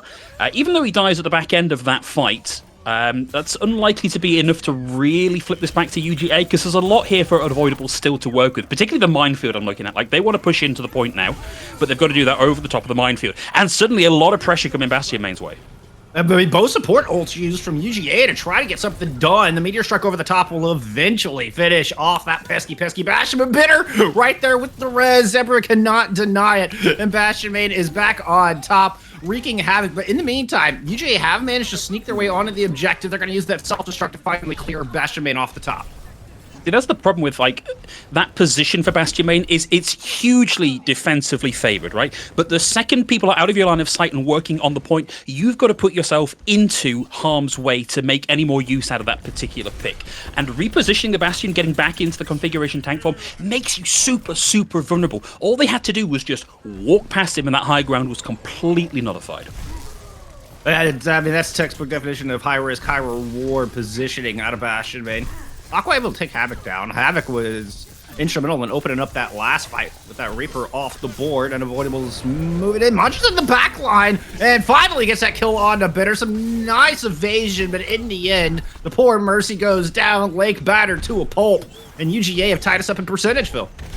You could kind of see the frustration there for Magic, right? Trying to win a 2v1 with Bitter pocketing Lake, right? And you only do 5 more damage than the Mercy does healing when you're on the Winston. Had to pop the Primal Rage just to put an end to it. Hey, got the job done in the end, so, we'll call it a worthy investment. Not too bad, not too shabby. Bitter goes down again. Oh, unfortunate. Nolan, I think, is just going to hold on to this Coalescence, but, I mean, Unavoidable, they got one last chance. They're going to have to make something happen. They got to get rid of Havoc. Havoc is causing a lot of havoc. Havoc by name, Havoc by nature, and I do want to very quickly talk about that trap from Lake, which was honestly kind of amazing. Like, baiting in with the TP, waiting for the dive to come through, and then there were all those turrets set up as a kill box just in that top corner. Fantastic stuff. Heck of a boot there. Havoc nothing out of that Death Blossom. Lake, Johnny on the spot. Make sure Havoc can't get too much value out of the ultimate. But Unavoidable still losing the fight on the objective. Lake trying to come back in and turn it around to quick kills. Okay. Bastion with configuration over the top. Ooh, they barely touch it in time. Oh no! Oh no! That big heavy Bastion can't swim, no doubt. Try hard, well, doing their best, but to no avail. We're tied up. Of all the things that you hate to see, that there is probably fairly high up on the list, right? Because it was so close to Unavoidable flipping the point back there. They got Lake to get on to get that touch. Bastion main got in, got a couple of picks with the configuration tank, used the rocket to boost himself forward onto the point, nearly touched to keep that in contestation, and then just one sound wave and he's gone. Very little you can do to outplay a boop unless you've got some sort of mobility ability, which sadly Bastion not particularly famed for. So that does put it all tied up here. And whilst we are seeing some of the classics here, Aquamarine or Junkrat, Bastion main on Bastion, I like that we're seeing a little bit of moving around here with what we're seeing from some other players. I think the Mercy Lucio swap is proving very impactful for Bitter. Indeed. I mean, you get the damage boost, you get the res. You know, Mercy provides a lot of value. You know, it's only solo target healing, but hey, when you got res, oh, and hooks like that, my goodness, that was a thing of beauty. That's very defensively favored this particular composition as well. They've already got one pick, and now they've got the static shielding, they've got the bulk, they've got the pick potential. Once Unavoidable have this locked down, it's going to be very hard for UGA to break this without some very clever application of precision ultimates. Yeah, running into this is going to be an absolute nightmare. Especially with the Winston. I mean, the Winston, you're just going to get hull hooked. I mean, yeah. Bastion is going to be able to put down just an immense amount of damage. I think Uganda's going to have to get a killer hook to open this thing up, or Havoc's going to have to sneak in somehow, try to get there under Bastion Main's nose, see if they can find an early pick. Well, they do start out that fight one up in the fight as Bitter somehow took a unforced error of a drop into the pit, and yeah, Bastion Main down already. Going to be a +1 to UGA. That big rotation, it's huge. You caught the attention of Unavoidable. Havoc was able to TP in. Now looking to finish off Tryhard. Will get that kill. And Unavoidable got a respectable amount of percentage, and they'll have some tools to work with when they come in with the next fight. This was almost the... It doesn't look like the classic approach to breaking a bunker, which like the old adage is, you know, how do you counter Orisa? You walk past her. And you typically do that with a Reinhardt. Obviously, there's not that on the table for UGA, but they have a lot of bully potential here, right? They send the Winston in to distract, Havoc comes in, Ugandan F comes in on the Roadhog, and that's a pick right there. And that took Bastion Main out of the fight first, and that's the cannon taken out of that defensive setup, and they were able to just steamroller over them after that. Oh, the bully comp. That was the perfect word for it. As Havoc continues to bully Aqua right now, not able to use that tire. Res does come through. The Valk utilized to make sure they can get that off safely. Havoc in a bad position. Has the Death Blossom should they choose to pull the trigger on it. There it is! Spinny Shotguns of Death. Pick up 2 for UGA. I mean, Bastion Main getting 2 to open that there looked like that was going to flip that in the favor of Unavoidable. Havoc pulling out the Death Blossom just then at just the right time, flip that for them. And now we're seeing Nolan commit this to the fight again, despite the fact that the fight is over and done. Sure, it's going to be back online soon, that Coalescence, but ideally you'd have liked to have held on to that. And I don't have a bell noise to play, but I'd like to ring the bell here. We have in fact hit our initial charity goal. That is $1,000 raised for our worthy charities today, so we're going to up that total. We're now looking at 1,100, so get us to that 1,100 target, please, people. Oh my goodness. I mean, PogChamps in chat, y'all are amazing. I can't believe we broke the $1,000 goal. That is just fantastic. Bastion Main here celebrating with a bit of a tank configuration. Some big booms here onto Uganda AF, or Ugandan F1, forgive me. Reaper trying to come in, it's going to get quickly killed, and that's that. Yeah, and honestly, it's been a good fight here from UGA, but just the sheer pressure, the sheer damage that Unavoidable has from pretty much everybody here, coupled with the fact that Aquamarine got a big couple of picks on the tire, means that it's very difficult to flip that around. But for UGA, this is not the end of the world. They've still got another 50% to try and flip this around, and they're coming up on some ults to do that with. I think a Primal Rage here in the right place with that delicious hole in the middle there to throw people into is going to be a very good opportunity. Noah just smashing their head on their keyboard after falling off the map somewhere. Whole Hog coming out from dueling Whole Hogs. Lake winning that. Bastion Main's able to get positioned up on this high ground, maintain control. UGA will have one last shot in round 3 of Ilios. There is something about this Unavoidable comp, right, that I think if I were to go into a comp game and I saw this being run at me, there's a very good chance I would just leave, like, because it is so frustrating to break, particularly if you are not one of these teams that is, you know, like the meta composition is a thing that very handily outperforms everything else. So usually it's got a tool for taking down something like this. I don't know that UGA, other than trying to bully their way on top of Bastion Main, really have that. And now Bastion Main is played where he can't be bullied. He's in a no bully zone. Oh, but does get hooked. Oh no. You got to may have bit off more than they could chew. The Bastion main take configuration will just blow Uganda F1 into smithereens. Aqua and Tryhard getting in on the action as well, using a coalescence to close this thing out. Nolan finally getting that online. We saw 2 suicides, and they swear in the game chat that they were not trolling on those 2 suicides. Finally make it back at the very end of the map to use that coalescence, give Unavoidable that lead. I'm not sure how much I believe that. I think I think they maybe do a little trolling. Unavoidable trolling? No. Surely not. Surely not. A team with a long and storied pedigree through various iterations of clown-flavored shenanigans. And there is that boop again. That's really unfortunate for Bastion Main, but ultimately Bastion Main may have lost that first point by virtue of not being able to touch, but the other 2 maps were in large part down to Bastion Main as effectively the tip of the spear, the central cannon on the battleship that is the Unavoidable composition, and typically just playing in a position where he can't be easily dislodged. We saw that on Ruins, where he was up on the left-hand side bridge, and it just seemed like UGA weren't interested in dealing with him. And then towards the latter half of the well portion of the map, sat well up on the high ground at the back. And other than a Roadhog hook, there's not really anything that you can do to interrupt that. And of course, even to get the Roadhog hook on, you've got to either take a massive flank and waste a bunch of time, or put yourself in the open and take all the damage from Bastion Main and hope you hit the hook. And then at the meantime, take all the damage from Aquamarine as well. Like, it is a very, very difficult thing to dislodge. And I think really this map in particular, Ilios, is maybe the most oppressive one to have a Bastion playing directly into your face. With that cheeky positioning on top of the fence, too. I mean, Bastion Main may have lost that fight we saw the play of the game, but certainly won the war. And Unavoidable have now won 3 maps in a row. I mean, it was 2-0 for Uganda Air Force to start off this series. Now Unavoidable are a match point. Very close to being over here.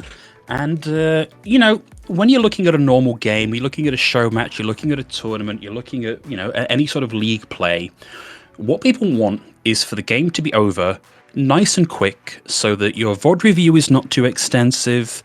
You can go back to flaming your teammates on ranked or whatever it is you do in your spare time.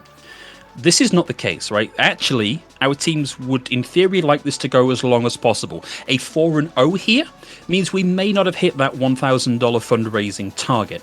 Yeah. And I think these guys are aware that really what they're playing for is time on screen more than anything else. So it wouldn't surprise me to see this go to a 3-3 after this next map. Not that I've got the script or anything. I promise I don't have a copy of the script, but I have read a lot of books that end in a very similar way to this. That's why am I not surprised? You're a very well-read individual. I'm very old. It gives me a lot of time to read. I feel that. Just to give some thanks going out to people that were able to help us hit our 1,000 donation goal. We had Anonymous coming through with $25. We had the Captain Jack family coming through with $50. Let's see what else we got. I think we had one more. Then we had $57.78 from William Maynard in Narwhals. Yeah. So that's our wonderful producer here today that promised to put us over the edge if we got close enough to hit that $1,000 mark. And so, big round of applause for Narwhals, both for that, putting us over the edge, and of course for helping us bring this to you today. It wouldn't be able to happen without him. And again, just want to issue another thanks to Captain Jack for stepping in during my computer issues. I made a joke that I'm giving some serious thought to, is I might as well just give about 50% of my bookings to Jack, because I swear every time I've got like a dental emergency or my wife's in the hospital or etc., it's always Jack that steps up. He's like, yeah, I can do that, no problem, Phil. Like, I'm just going to give you half my work. That's fine, just to get it done. I mean, while we're talking about it, big props to Captain Jack and Orbital for handling the chaos for the half shenanigans. And big shout out to Billy and Mana Class for opening things up strong on the day. It's been a lot of fun here today.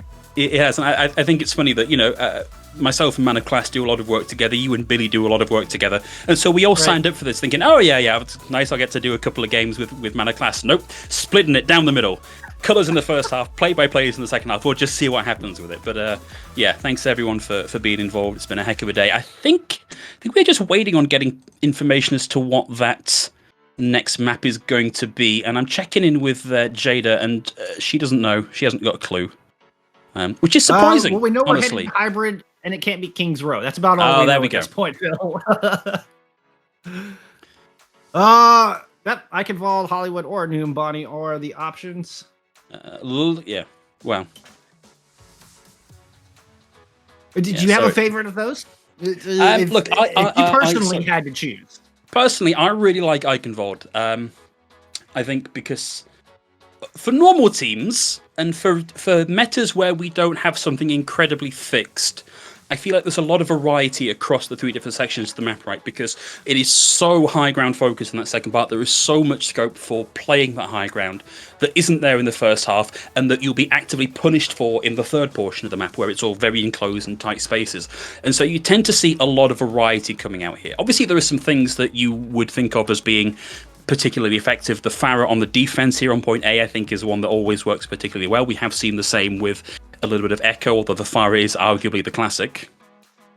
Absolutely, you can hide around that tower. You got plenty of cover to work with. Spam the choke, and there's definitely some playstyle difference. I know there's the running meme that Echo is basically just Pharah 2.0.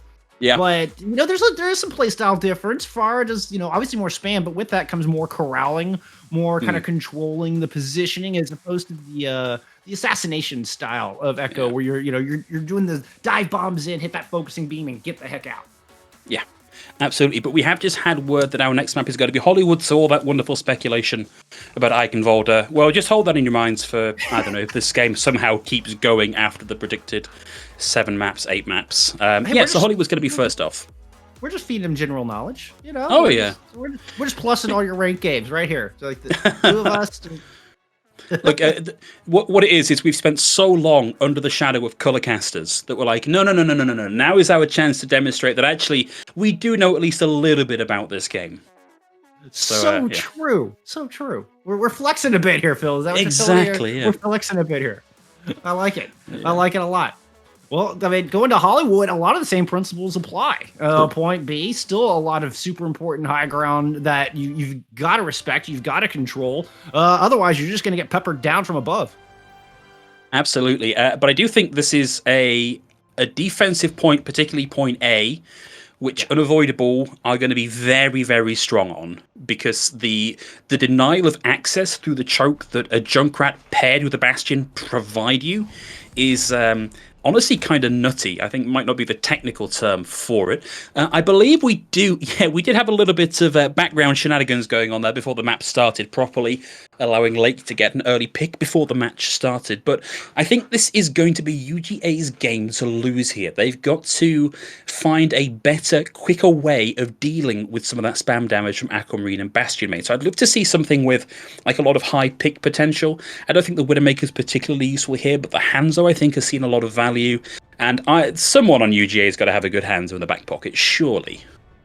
I mean, from what they're showing us, you hit the nail on the head. Obviously, UGA has, roughly 35 seconds to change their mind on that. But Hanzo just puts out such ridiculous damage. What is it? It's 400 damage for a set of 5 Storm Arrows? I mean, just ridiculous. And that's without a damage boost. Yeah, it's pretty nutty. But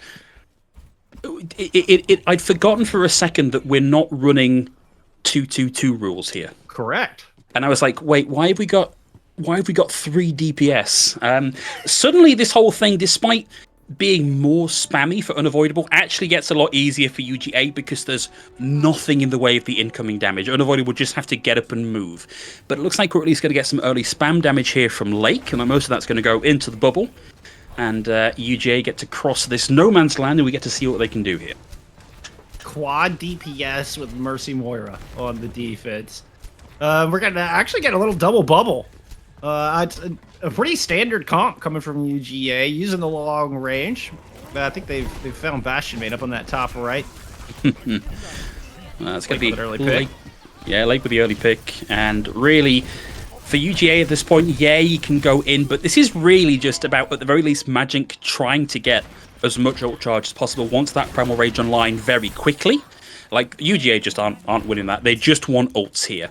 36% on one dive in. You would maybe have liked a little bit more than that. Unavoidable were playing fairly spread, and there are no tanks that you can just sort of trap in the beam of the Tesla cannon to just chunk up that ult percentage. But a couple more dives like that, we will see some key ultimates come online for UGA.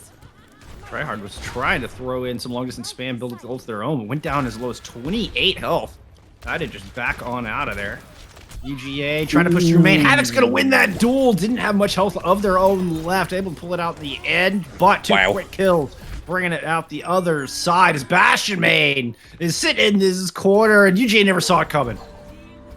There's this long-standing joke in FPS esports of like, always check your corners. Yes, sir. And unfortunately, if you check your corner and there is a Bastion 1 meter from your face with the crosshair directly over your head hitbox, checking the corner will only give you so much margin. Like, because you are just going to get dissolved by that. Unfortunately, in the meantime, Unavoidable seem to have overstepped the mark a little bit here.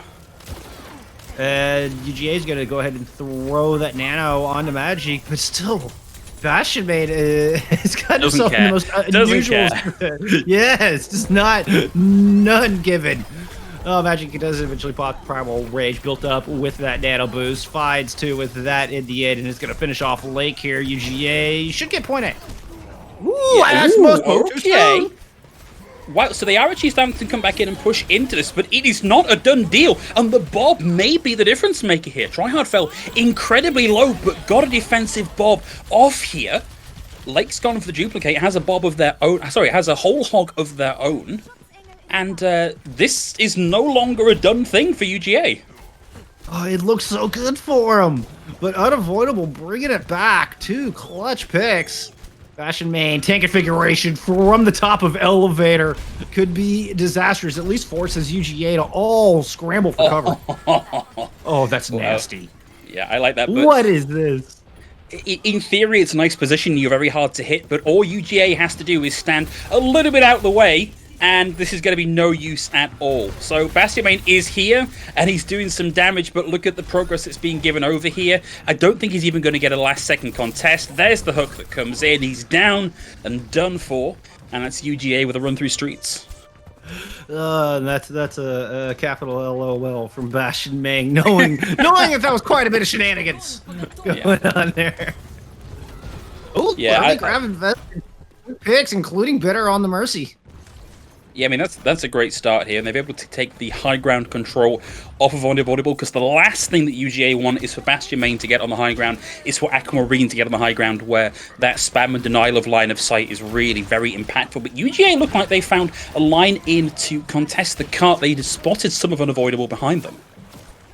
And that coalescence from Nolan, though, it found Magic. I mean, that's a good pick, but it forced all of UGA back. So now the rest of Unavoidable might be able to set up into these dangerous spots. If Bastion main can find a good angle from up here, UGA could be in a lot of trouble. Oh, the hook, though. Havoc.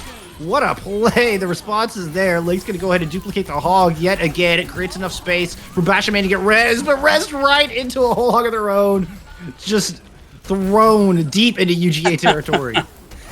It was UGA just throwing absolutely everything they had in their possession at Bastion main to try and take him out of the fight, and ultimately they did manage that. But this has been a very good slowing tactic here by Unavoidable, by just throwing the occasional resource the way of UGA, whether that's Nolan in the back with the Coalescence, Bastion main taking up an aggressive position on this front corner to punish UGA as they come around the corner. It means that they've burned almost a minute and a half off the clock since the initial point A cap came through. And now there's just over a minute and a half left. Bastion main, Aqua with ultimates taken up to the high ground. The Aqua throwing some mines down on Magic, trying to not let them get set up, trying to not let them control, but Havoc joins them up there. And, turns out having tanks on your team is actually a pretty good thing. Havoc and, yeah, they are kind of useful, Bill. They're kind of useful. And proven there. Aquamarine's going to get killed while Tire's out. Let's see if the return fire is there. Oh, Nolan, you're doing him dirty. You're doing him dirty. Yeah, that's unfortunate. Aquamarine not able to keep himself alive during that. And this payload almost just gets snuck in the back way here. It will eventually get Bastion Main up on the top to keep them alive through this, but like a couple of real missteps there. And Aquamarine was just in such an obvious place when they threw out that tire, and the lack of communication between Aquamarine and the rest of the team meant that his tire ultimately found nothing. And Nolan, Kel Surprise, is in Votra backline, ready to cause some trouble. Oh, please don't do this in your rate games, or at least especially not my rate games. There's the Repeating important Mora. Oh my goodness. Up to the high ground. As Madging. But there's Bastion Main waiting to greet them. The hook comes through, and Bastion Main immediately pops that tank configuration. Is looking for some squishies down below, and will find one. Tryhard's going to get rezzed on the high ground as Havoc moves in from down low. Kills Tryhard for a second time in this fight. Has the whole hog. But it's going to be a little bit of a dueling. Oh, gets hooked out of the ultimate. Havoc does receive the nano boost, but is flying so far away. The point does come through, though. Lay can't stay on the objective. And Havoc is proving to be such a big part of why UGA are finding success, because he's basically man-marking Bastion Main. Like, that hook most of the time is going to Bastion Main. And then just the sheer unbridled survivability here. Like, you saw Havoc survive through a nano-boosted, duplicated whole hog just by popping the take a breather, and all that damage was focused just onto that, and ultimately found no other tactical value. And during the chaos, in goes the cart. And he's going to continue to make progress now. Magic's going to keep it going. Tryhard going over to a Genji. That's going to be tough. That's going to be tough against the Tesla cannon. Yep. Tryhard is now just got that frayed hair. Look like they stuck their finger in a light socket. I don't know if Genji has hair, but I'm picturing it very frayed right now, Phil. More than likely. At the very least, got some cables certainly standing up on end. Try too hard with the Genji pick is, you're right to say it's difficult, because you're looking at UGA and thinking, well, maybe you can deflect a grav. Maybe you'll get lucky, you'll deflect the grav. Maybe you get skilled and deflect the grav, let's be fair here. But like, almost everybody else just does not care about you at all. Magic finds the double, and I think this is UGA just walk it into the back end. Slight stall from Nolan, might be able to get it into overtime. Bastion Main's gonna take the res off the table, but woo, booty blaster coming through, and there's still a little bit of time left on that clock. UJ with that precious 1.4 seconds. Not a lot you can get done in 1.4 seconds, but it does prevent you from getting your second bite at the cherry taken away from you if this does go to extra innings. So 1.4 in a game where it looked like you might hit that in overtime, not the end of the world. It does mean that we're going to see at least one more round here. So this is now down to how quickly Unavoidable can push through. UGA had a pretty poor, I think it's fair to say, point A offense, and then a kind of middling point B offense. Took them a long while to get the momentum they needed, and then basically Unavoidable didn't get a point C defense. Like, UGA just ran it through, no problems. If Unavoidable can get the average of those three performances under their belt here, then we're looking at a similar time bank. But if Bastion Main and Aquamarine are continually given the space they need to make these picks work, which we've not always seen UGA be able to deny them that space, then it could be a very quick cap here. Havoc, I think, sticking on the hog is probably the best pick for this, because he has been the biggest onion in the ointment here for Bastion Main. I agree 100%, and has been doing a good job of man marking him, just like you said earlier, and that is of prime importance for UGA to control any kind of space, whether it's on the offense or the defense. Of course, this is match point, so if Unavoidable wins this one, well, that's it. We're all tied up here. Havoc UGA whipping that still hook on to try hard. Interesting adaptation. Try too hard now coming in on the Wrecking Ball. Takes a lot of damage on the way in. And this is what you've got to be careful with Wrecking Ball. Yes, you've got mobility. Yes, you've got survivability. But also, you can end up giving a lot of ult charge over to your opponent.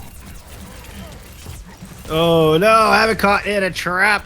Lake is able to find the Moira. And it's a quick pair of kills. Unavoidable have moved in. They've claimed this high ground. Found UGA just kind of scattered all over point A, and they're going to pick this one up pretty quick. And a lot of that was on the back, I think, of the chaos that Try Too Hard was causing, coupled with a particularly good trap from Aquamarine that caught Havoc up and stopped him being able to close the distance and find the pick onto Bastion Main. And now Avoidable have a huge time bank coming into point B, and they've already taken the high ground. Do need to be careful going up against Havoc, because we've seen how survivable and how deadly he can be. And that's a good displacement, though, and the fight is developing in a weird location here, Bullskunk. Yeah, and with Havoc falling to the ground, it's up to Zebra to get that kill on the Bastion, man. They do find that. That was a oh no. We heard Classy talk about it earlier. Don't go up against the Brig, not to mention a Brig and a Hog. Oh no, you hate to see it. You hate to see it. Bastion Main somehow is going to come back in, but got antied. And can't really find much with tank configuration. Gets one, but not going to do a whole lot to keep this cart moving. I want to clarify a little bit there. I was 0-0ing for Cake because they were trapped by the Wrecking Ball and the minefields. I didn't think there was anywhere to go. It is phenomenal to me that Cake survived that. Fair enough. Fair enough. And Havoc coming in with a little bit of the cavalry showing up. Unavoidable, able to get back in this fight pretty quick, and that's a huge hook. That was a long-range pull, and it forces the Primal Adamaging just to stay alive. Fight taking place way back on point A. Bastion Main was hiding in that little room. Havoc able to sniff them out. Tryhard going looking for squishies, but here comes Zebra with the backup once again. And, I mean, these two tanks from UGA, that's, oh man, it's a little hook fiesta going on. Yeah. I'm enjoying the chorus of no's from Magic being taken out of this fight by Nolan, but it's just one of the things you've got to expect. Like, Nolan is not interested in healing you unless he just needs a little bit more for the ultimate. That's another amazing hook from Havoc, honestly. Like, this is really ruining Bastion Main's day. Bastion Main's day. I mean, there was a Nano and a Rally is from UGA to make that happen. Tryhard's gonna get rezzed up after eating that hook. We're gonna get a little bit of a hog duel. Oh, somebody interrupted the honorable duel. Lake having none of it. Takes care of one. Bastion Main there to back him up. Get that kill on to Havoc. 2 quick picks and Unavoidable now looking to control some high ground. And honestly, though, UGA were always going to lose this at some point because the defender's spawn is so much further away than the attacking spawn. And this means that UGA get another fight here. They get a little bit more chance to generate some ultimates. They can take this on their terms. Unavoidable are in a little bit of trouble here, particularly Bastion Main, who almost got caught out in the rotation. The res is already burnt, and this is actually getting much better for UGA. The longer they can keep this going, the better it is for them. They are still finding picks, though, Bullskunk. Oh, and Bastion Main miraculously survives again. Previously was at 5 health and was purple, and somehow managed to get out of that fight. Then gets hooked again and is still standing and still pushing this in. And Unavoidable was able to get 2 points on the. Oh no! Here we go. There we go. The battle marathon in play. Look, I think there's a lot of shame that gets attached to dying to Mercy, but those projectiles are massive and they do a lot of damage. There isn't that much shame attached to it, particularly during the Valkyrie, right? Because sure, she's not actually invincible, but boy, she can feel that way some days. Magic with an early pick.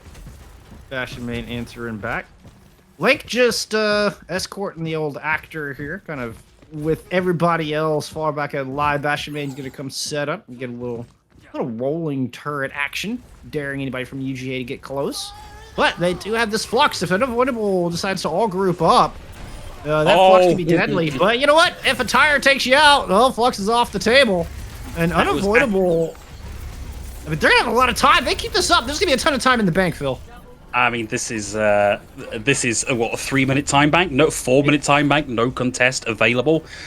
Looking like Unavoidable, frankly, might be taking this series with a time bank that size. When you think of how good their point A defense was, when UGA now only have a minute left to try and crack this, anything more than a point A cap here for UGA is going to be done in overtime, which means people are going to be playing on the cart, which means Aquamarine is going to have a very, very easy and predictable target for a Riptire. So UGA definitely have their work cut out for them here. And Unavoidable have more time than what they started with, and they were able to cap point A pretty darn quick. So I think they read your script and threw it in the shredder, Phil. Well, that's what I get for trusting screenwriters, frankly. An untrustworthy bunch. Right? Hey, good news. Unavoidable looks like they're at least bringing one tank on the defense this time. Wow. They went 4 DPS on their last defense. Did you spot the adaptation that Lake was making towards? I think just that point C defense. I don't even think there was really much chance for Lake to make use of what he was doing, but he swapped basically to just being a literal bodyguard for Bastion Main, standing between Bastion Main and the oncoming waves of UGA, meaning that if Havoc was to send in the hook, then there's a second there where he stood stock still in the line of fire of Bastion Main, and you're not hooking Bastion Main. Like, that's a very clever adaptation for a team that's not running a big, hefty shield tank, and it shows that they can still think on their feet here, even at the end of the day. A very clever move from Lake. Just the meat shield. That's all you need. Just the meat shield.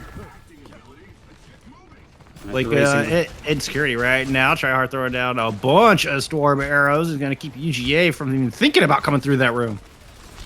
Ooh, nice almost combo there. And UGA look like they're actually just going to storm through this one. I think Aquamarine and Nolan, both kind of used to being up on the road in the front lines, overstepped things a little bit here and got punished for it. So UGA look like they might get a quick cap. Yep, Lake way far forward, but you still have Bastion Main hiding in the grass. The stealthy Omnic that he is. Oh, but they know he's there. UGA's all over this. Those hyperspheres, they hurt. That's a lot of damage coming out from that Sigma. And let's see, they've already got one tick going, and there's the kills on to Tryhard and Bastion Main. So UGA will at least get 4 points on the board. Yeah, and this is kind of what we expected. Like, if they capped, it was going to be a cap in overtime, and the rest of this needing to be in overtime. But UGA are not guaranteed a lot of progress here, but the cards are stacked in their favor right now, because currently the only ultimate that Unavoidable have online is the Valkyrie, and sure, that's nice, it can be helpful. It's not going to clear the cart, and UGA are thoroughly bunkered up on the cart right now. They need Aquamarine to get this Riptire on the table ASAP, and that's likely to be what wins them this. Ooh, Bastion Main taken up by the Deadeye to start. We're sitting at a 5v5. There's that Valkyrie is used. One thing it's good for is ensuring that res. The sentry turret's going to get back up in place. Nolan, of course, just playing aggressive as we've seen all day long. Hovering in the back line with that Coalesce. This Dragon's coming in. And there it is. The tire just decimates the car. The tires have been flattened on the vehicle, or whatever mode of propulsion this car has, because there's not really tires on it. And right now, there's not really any members of UGA on it either. No, we did very briefly get a touch from Havoc, but that's as far as it's going to go there. And I think a lot of that was actually a really nice combo between Lake and Nolan. Lake made the swap over onto the Symmetra, and that gave Nolan even more of a free reign than normal to get into the enemy backline. And he kited and he kited and he kited, and he brought Booty Blaster back away from the fight, looked like he was going to go down, picked up Bitter on the Mercy Pocket, popped the Coalescence, and that was it. Booty Blaster was down, the tire came in over the top of that, and then UGA, they made a frantic scrabble. They got their fingernails back into the bumper of the car and ultimately fell off by the wayside. So now Unavoidable have 4 minutes and a bit of change to get point A, and what's that, 63 meters into point B? This is very doable for Unavoidable. Yeah, I mean, it was right in between the two buildings, not very far into point B at all. UGA, we're gonna put Magic on the wrecking ball for this defense. Interesting pick. Interesting. At the very least, you've got some nice initiation points here on point A. You've got the balcony that overlooks that main choke. If you want to be a little bit sneaky, you can get an early power driver in as Unavoidable make their way in from spawn. But you've got to be careful, because there is so much that can punish you with the wrecking ball. And in fact, they are just making the swap. Magic now back over onto the Orisa, which I think is a stronger pick. Oh, this is just deadly looking. We haven't seen triple tank since Sigma's been introduced. They were simultaneously went into 2-2-2 roll lock as Sigma was introduced to the game. So now you've got the Orisa not only with the hog, but with the big scientist as well. The 7-foot scientist able to put down so much damage. This is going to be a nightmare for Unavoidable to break through. And well, they're coming back out with the quad DPS. It's trying one for the grapple shot, didn't quite find it. No, and there are 2 shields to try and work around here for the Widowmaker. So I was going to say, maybe we see this result in a change, but with an early pick like that, I think Try Too Hard's going to be feeling themselves here and probably sticking on this a little while longer. Even if you don't get the kills, the Widowmaker puts out a lot of pressure, and get the Benny Hill theme rolling, because it's... I was just thinking that! Yeah. A bit of craziness up on the high ground there. Unavoidable haven't sealed the deal just yet, though. They're a bit sloppy on this offense. Bastion main gave over a bit more ult charge than was really required there by sending herself back to the spawn, but Unavoidable did at least get the first tick here, and in this next fight they're going to be able to start things off with a Riptire as well, but that is going to be 10-20 seconds down the line once Nolan has finished respawning. I mean, they're not really resetting, right? They're just running in off of respawn, kind of one at a time. Here comes the tire. Let's see if this will open it up. Still down in this fight by quite a bit. Aqua's going to try to get to the high ground, but no, cannot close the gap. Tire's gone, Bastion main's gone, and the defense standing strong. Aquamarine is, well, just going to get pushed away as he was able to pop that kinetic grasp. Try Too Hard just sat in spawn at the minute, cycling through heroes going, do I want to play the Torb? Do I want to play the Wrecking Ball? Do I want to play the Bastion? Oh, we'll go with the Wrecking Ball, I think. Let's make some space. Big flux to start things off from Zebra, though. Look at all the assists on that! Oh my, it was... I mean, with the Ant Matrix, you had the hook pulling out of the Gravitic Flux. That in of itself is a mean combo. Yeah, it takes a village. It does. Big flashbang. Well put. Big, yeah. I mean, hog is well used. Yeah, the whole hog, fine, you get the pick onto Bitter. I think you probably would have gotten that anyway. Unavoidable started this with a 4-minute time bank. We're now nearly 75% of the way through that, and we start things off with a heck of a hook here from Havoc. Around Tryhard's shield as well. That shield was up, and Havoc's able to sneak that hook in, gets yet another one pulled in by the duplicate. The doppelganger from Bastion main, now with the whole hog on the point, trying to clear it out, getting some progress. Another permanent tick of progress coming through. Yeah, Aquamarine just kind of getting halted into death. Maging trying to jump down, just buy a little bit more time.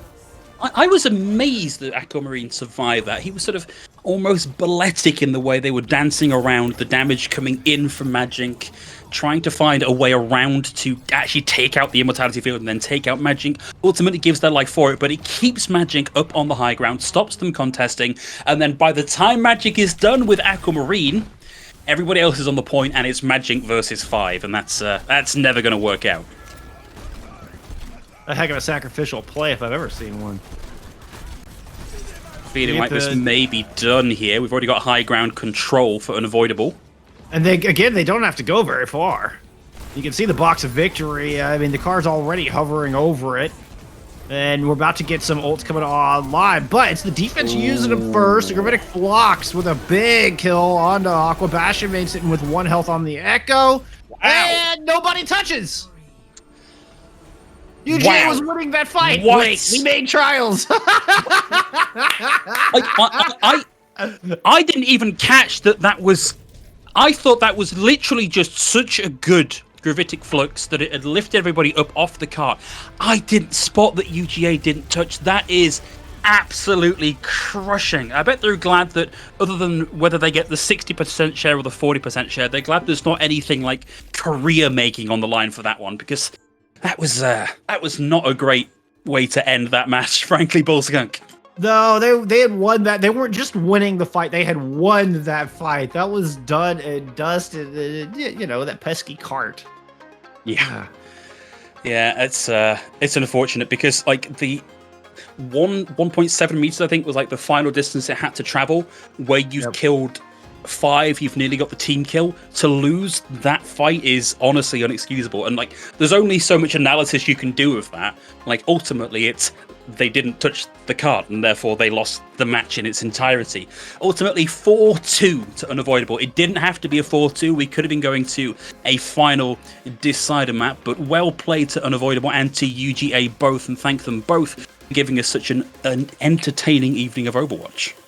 Yeah, I think the only thing left to analyze is how disappointed I am that we're not going to map 7. I wanted more. Yeah. Like, that's just all there is to it. It's been fun. More. Yeah. It has been a lot of fun. And speaking of thank yous, big thank you to everybody out there watching and contributing. We hit our $1,000 goal. Just absolutely phenomenal. It's huge. Claps all around. Give yourself a round of applause there in chat. That is amazing. Let me go back up to our 3 charities here. We got the Outright Action International, National Multiple Sclerosis Society, and American Foundation for Suicide Prevention. All will get a chunk of the pie. We'll have $600 going to Outright Action International, with $200 apiece going to the National Multiple Sclerosis Society and American Foundation for Suicide Prevention. Yeah, very, very worthwhile charities. And thank everybody for watching, for donating so much. $1,000 is actually quite a lofty fundraising target. There was never any guarantee going to make that. And so to make that has been really, really quite a turn up for the book. So thank you, everyone that's donated. It means a lot. And just on that final, J-Dash has to bike for 100 kilometers. So that's, I'm anticipating that'll get split up over 2 days. I'm excited to see how that one pans out on Twitter. A big shout out to them for hosting this event. Really I think there are obviously a lot of moving parts in something like this, but the impetus is Jada, and she's put in a lot of work, and running this kind of thing from experience is very, very stressful. And I think that maybe the final round of applause should be to Jada for putting all this together, because it's been run very, very well, and I've enjoyed it. You look like you've enjoyed it. Hopefully everybody else in chat has enjoyed it, and we've raised money for charity. So yeah, a round of applause for Jada, I think. Absolutely. I'll go with that. Big dubs all around. Big dubs all around. But that's gonna do it. We're all finished up. Successful charity in the books. Thank you all once again for hanging out, and we will bid you adieu. Have a wonderful evening. This has been the Unavoidable UGA Charity Tournament, and I'm calling it a success. We'll see you next time.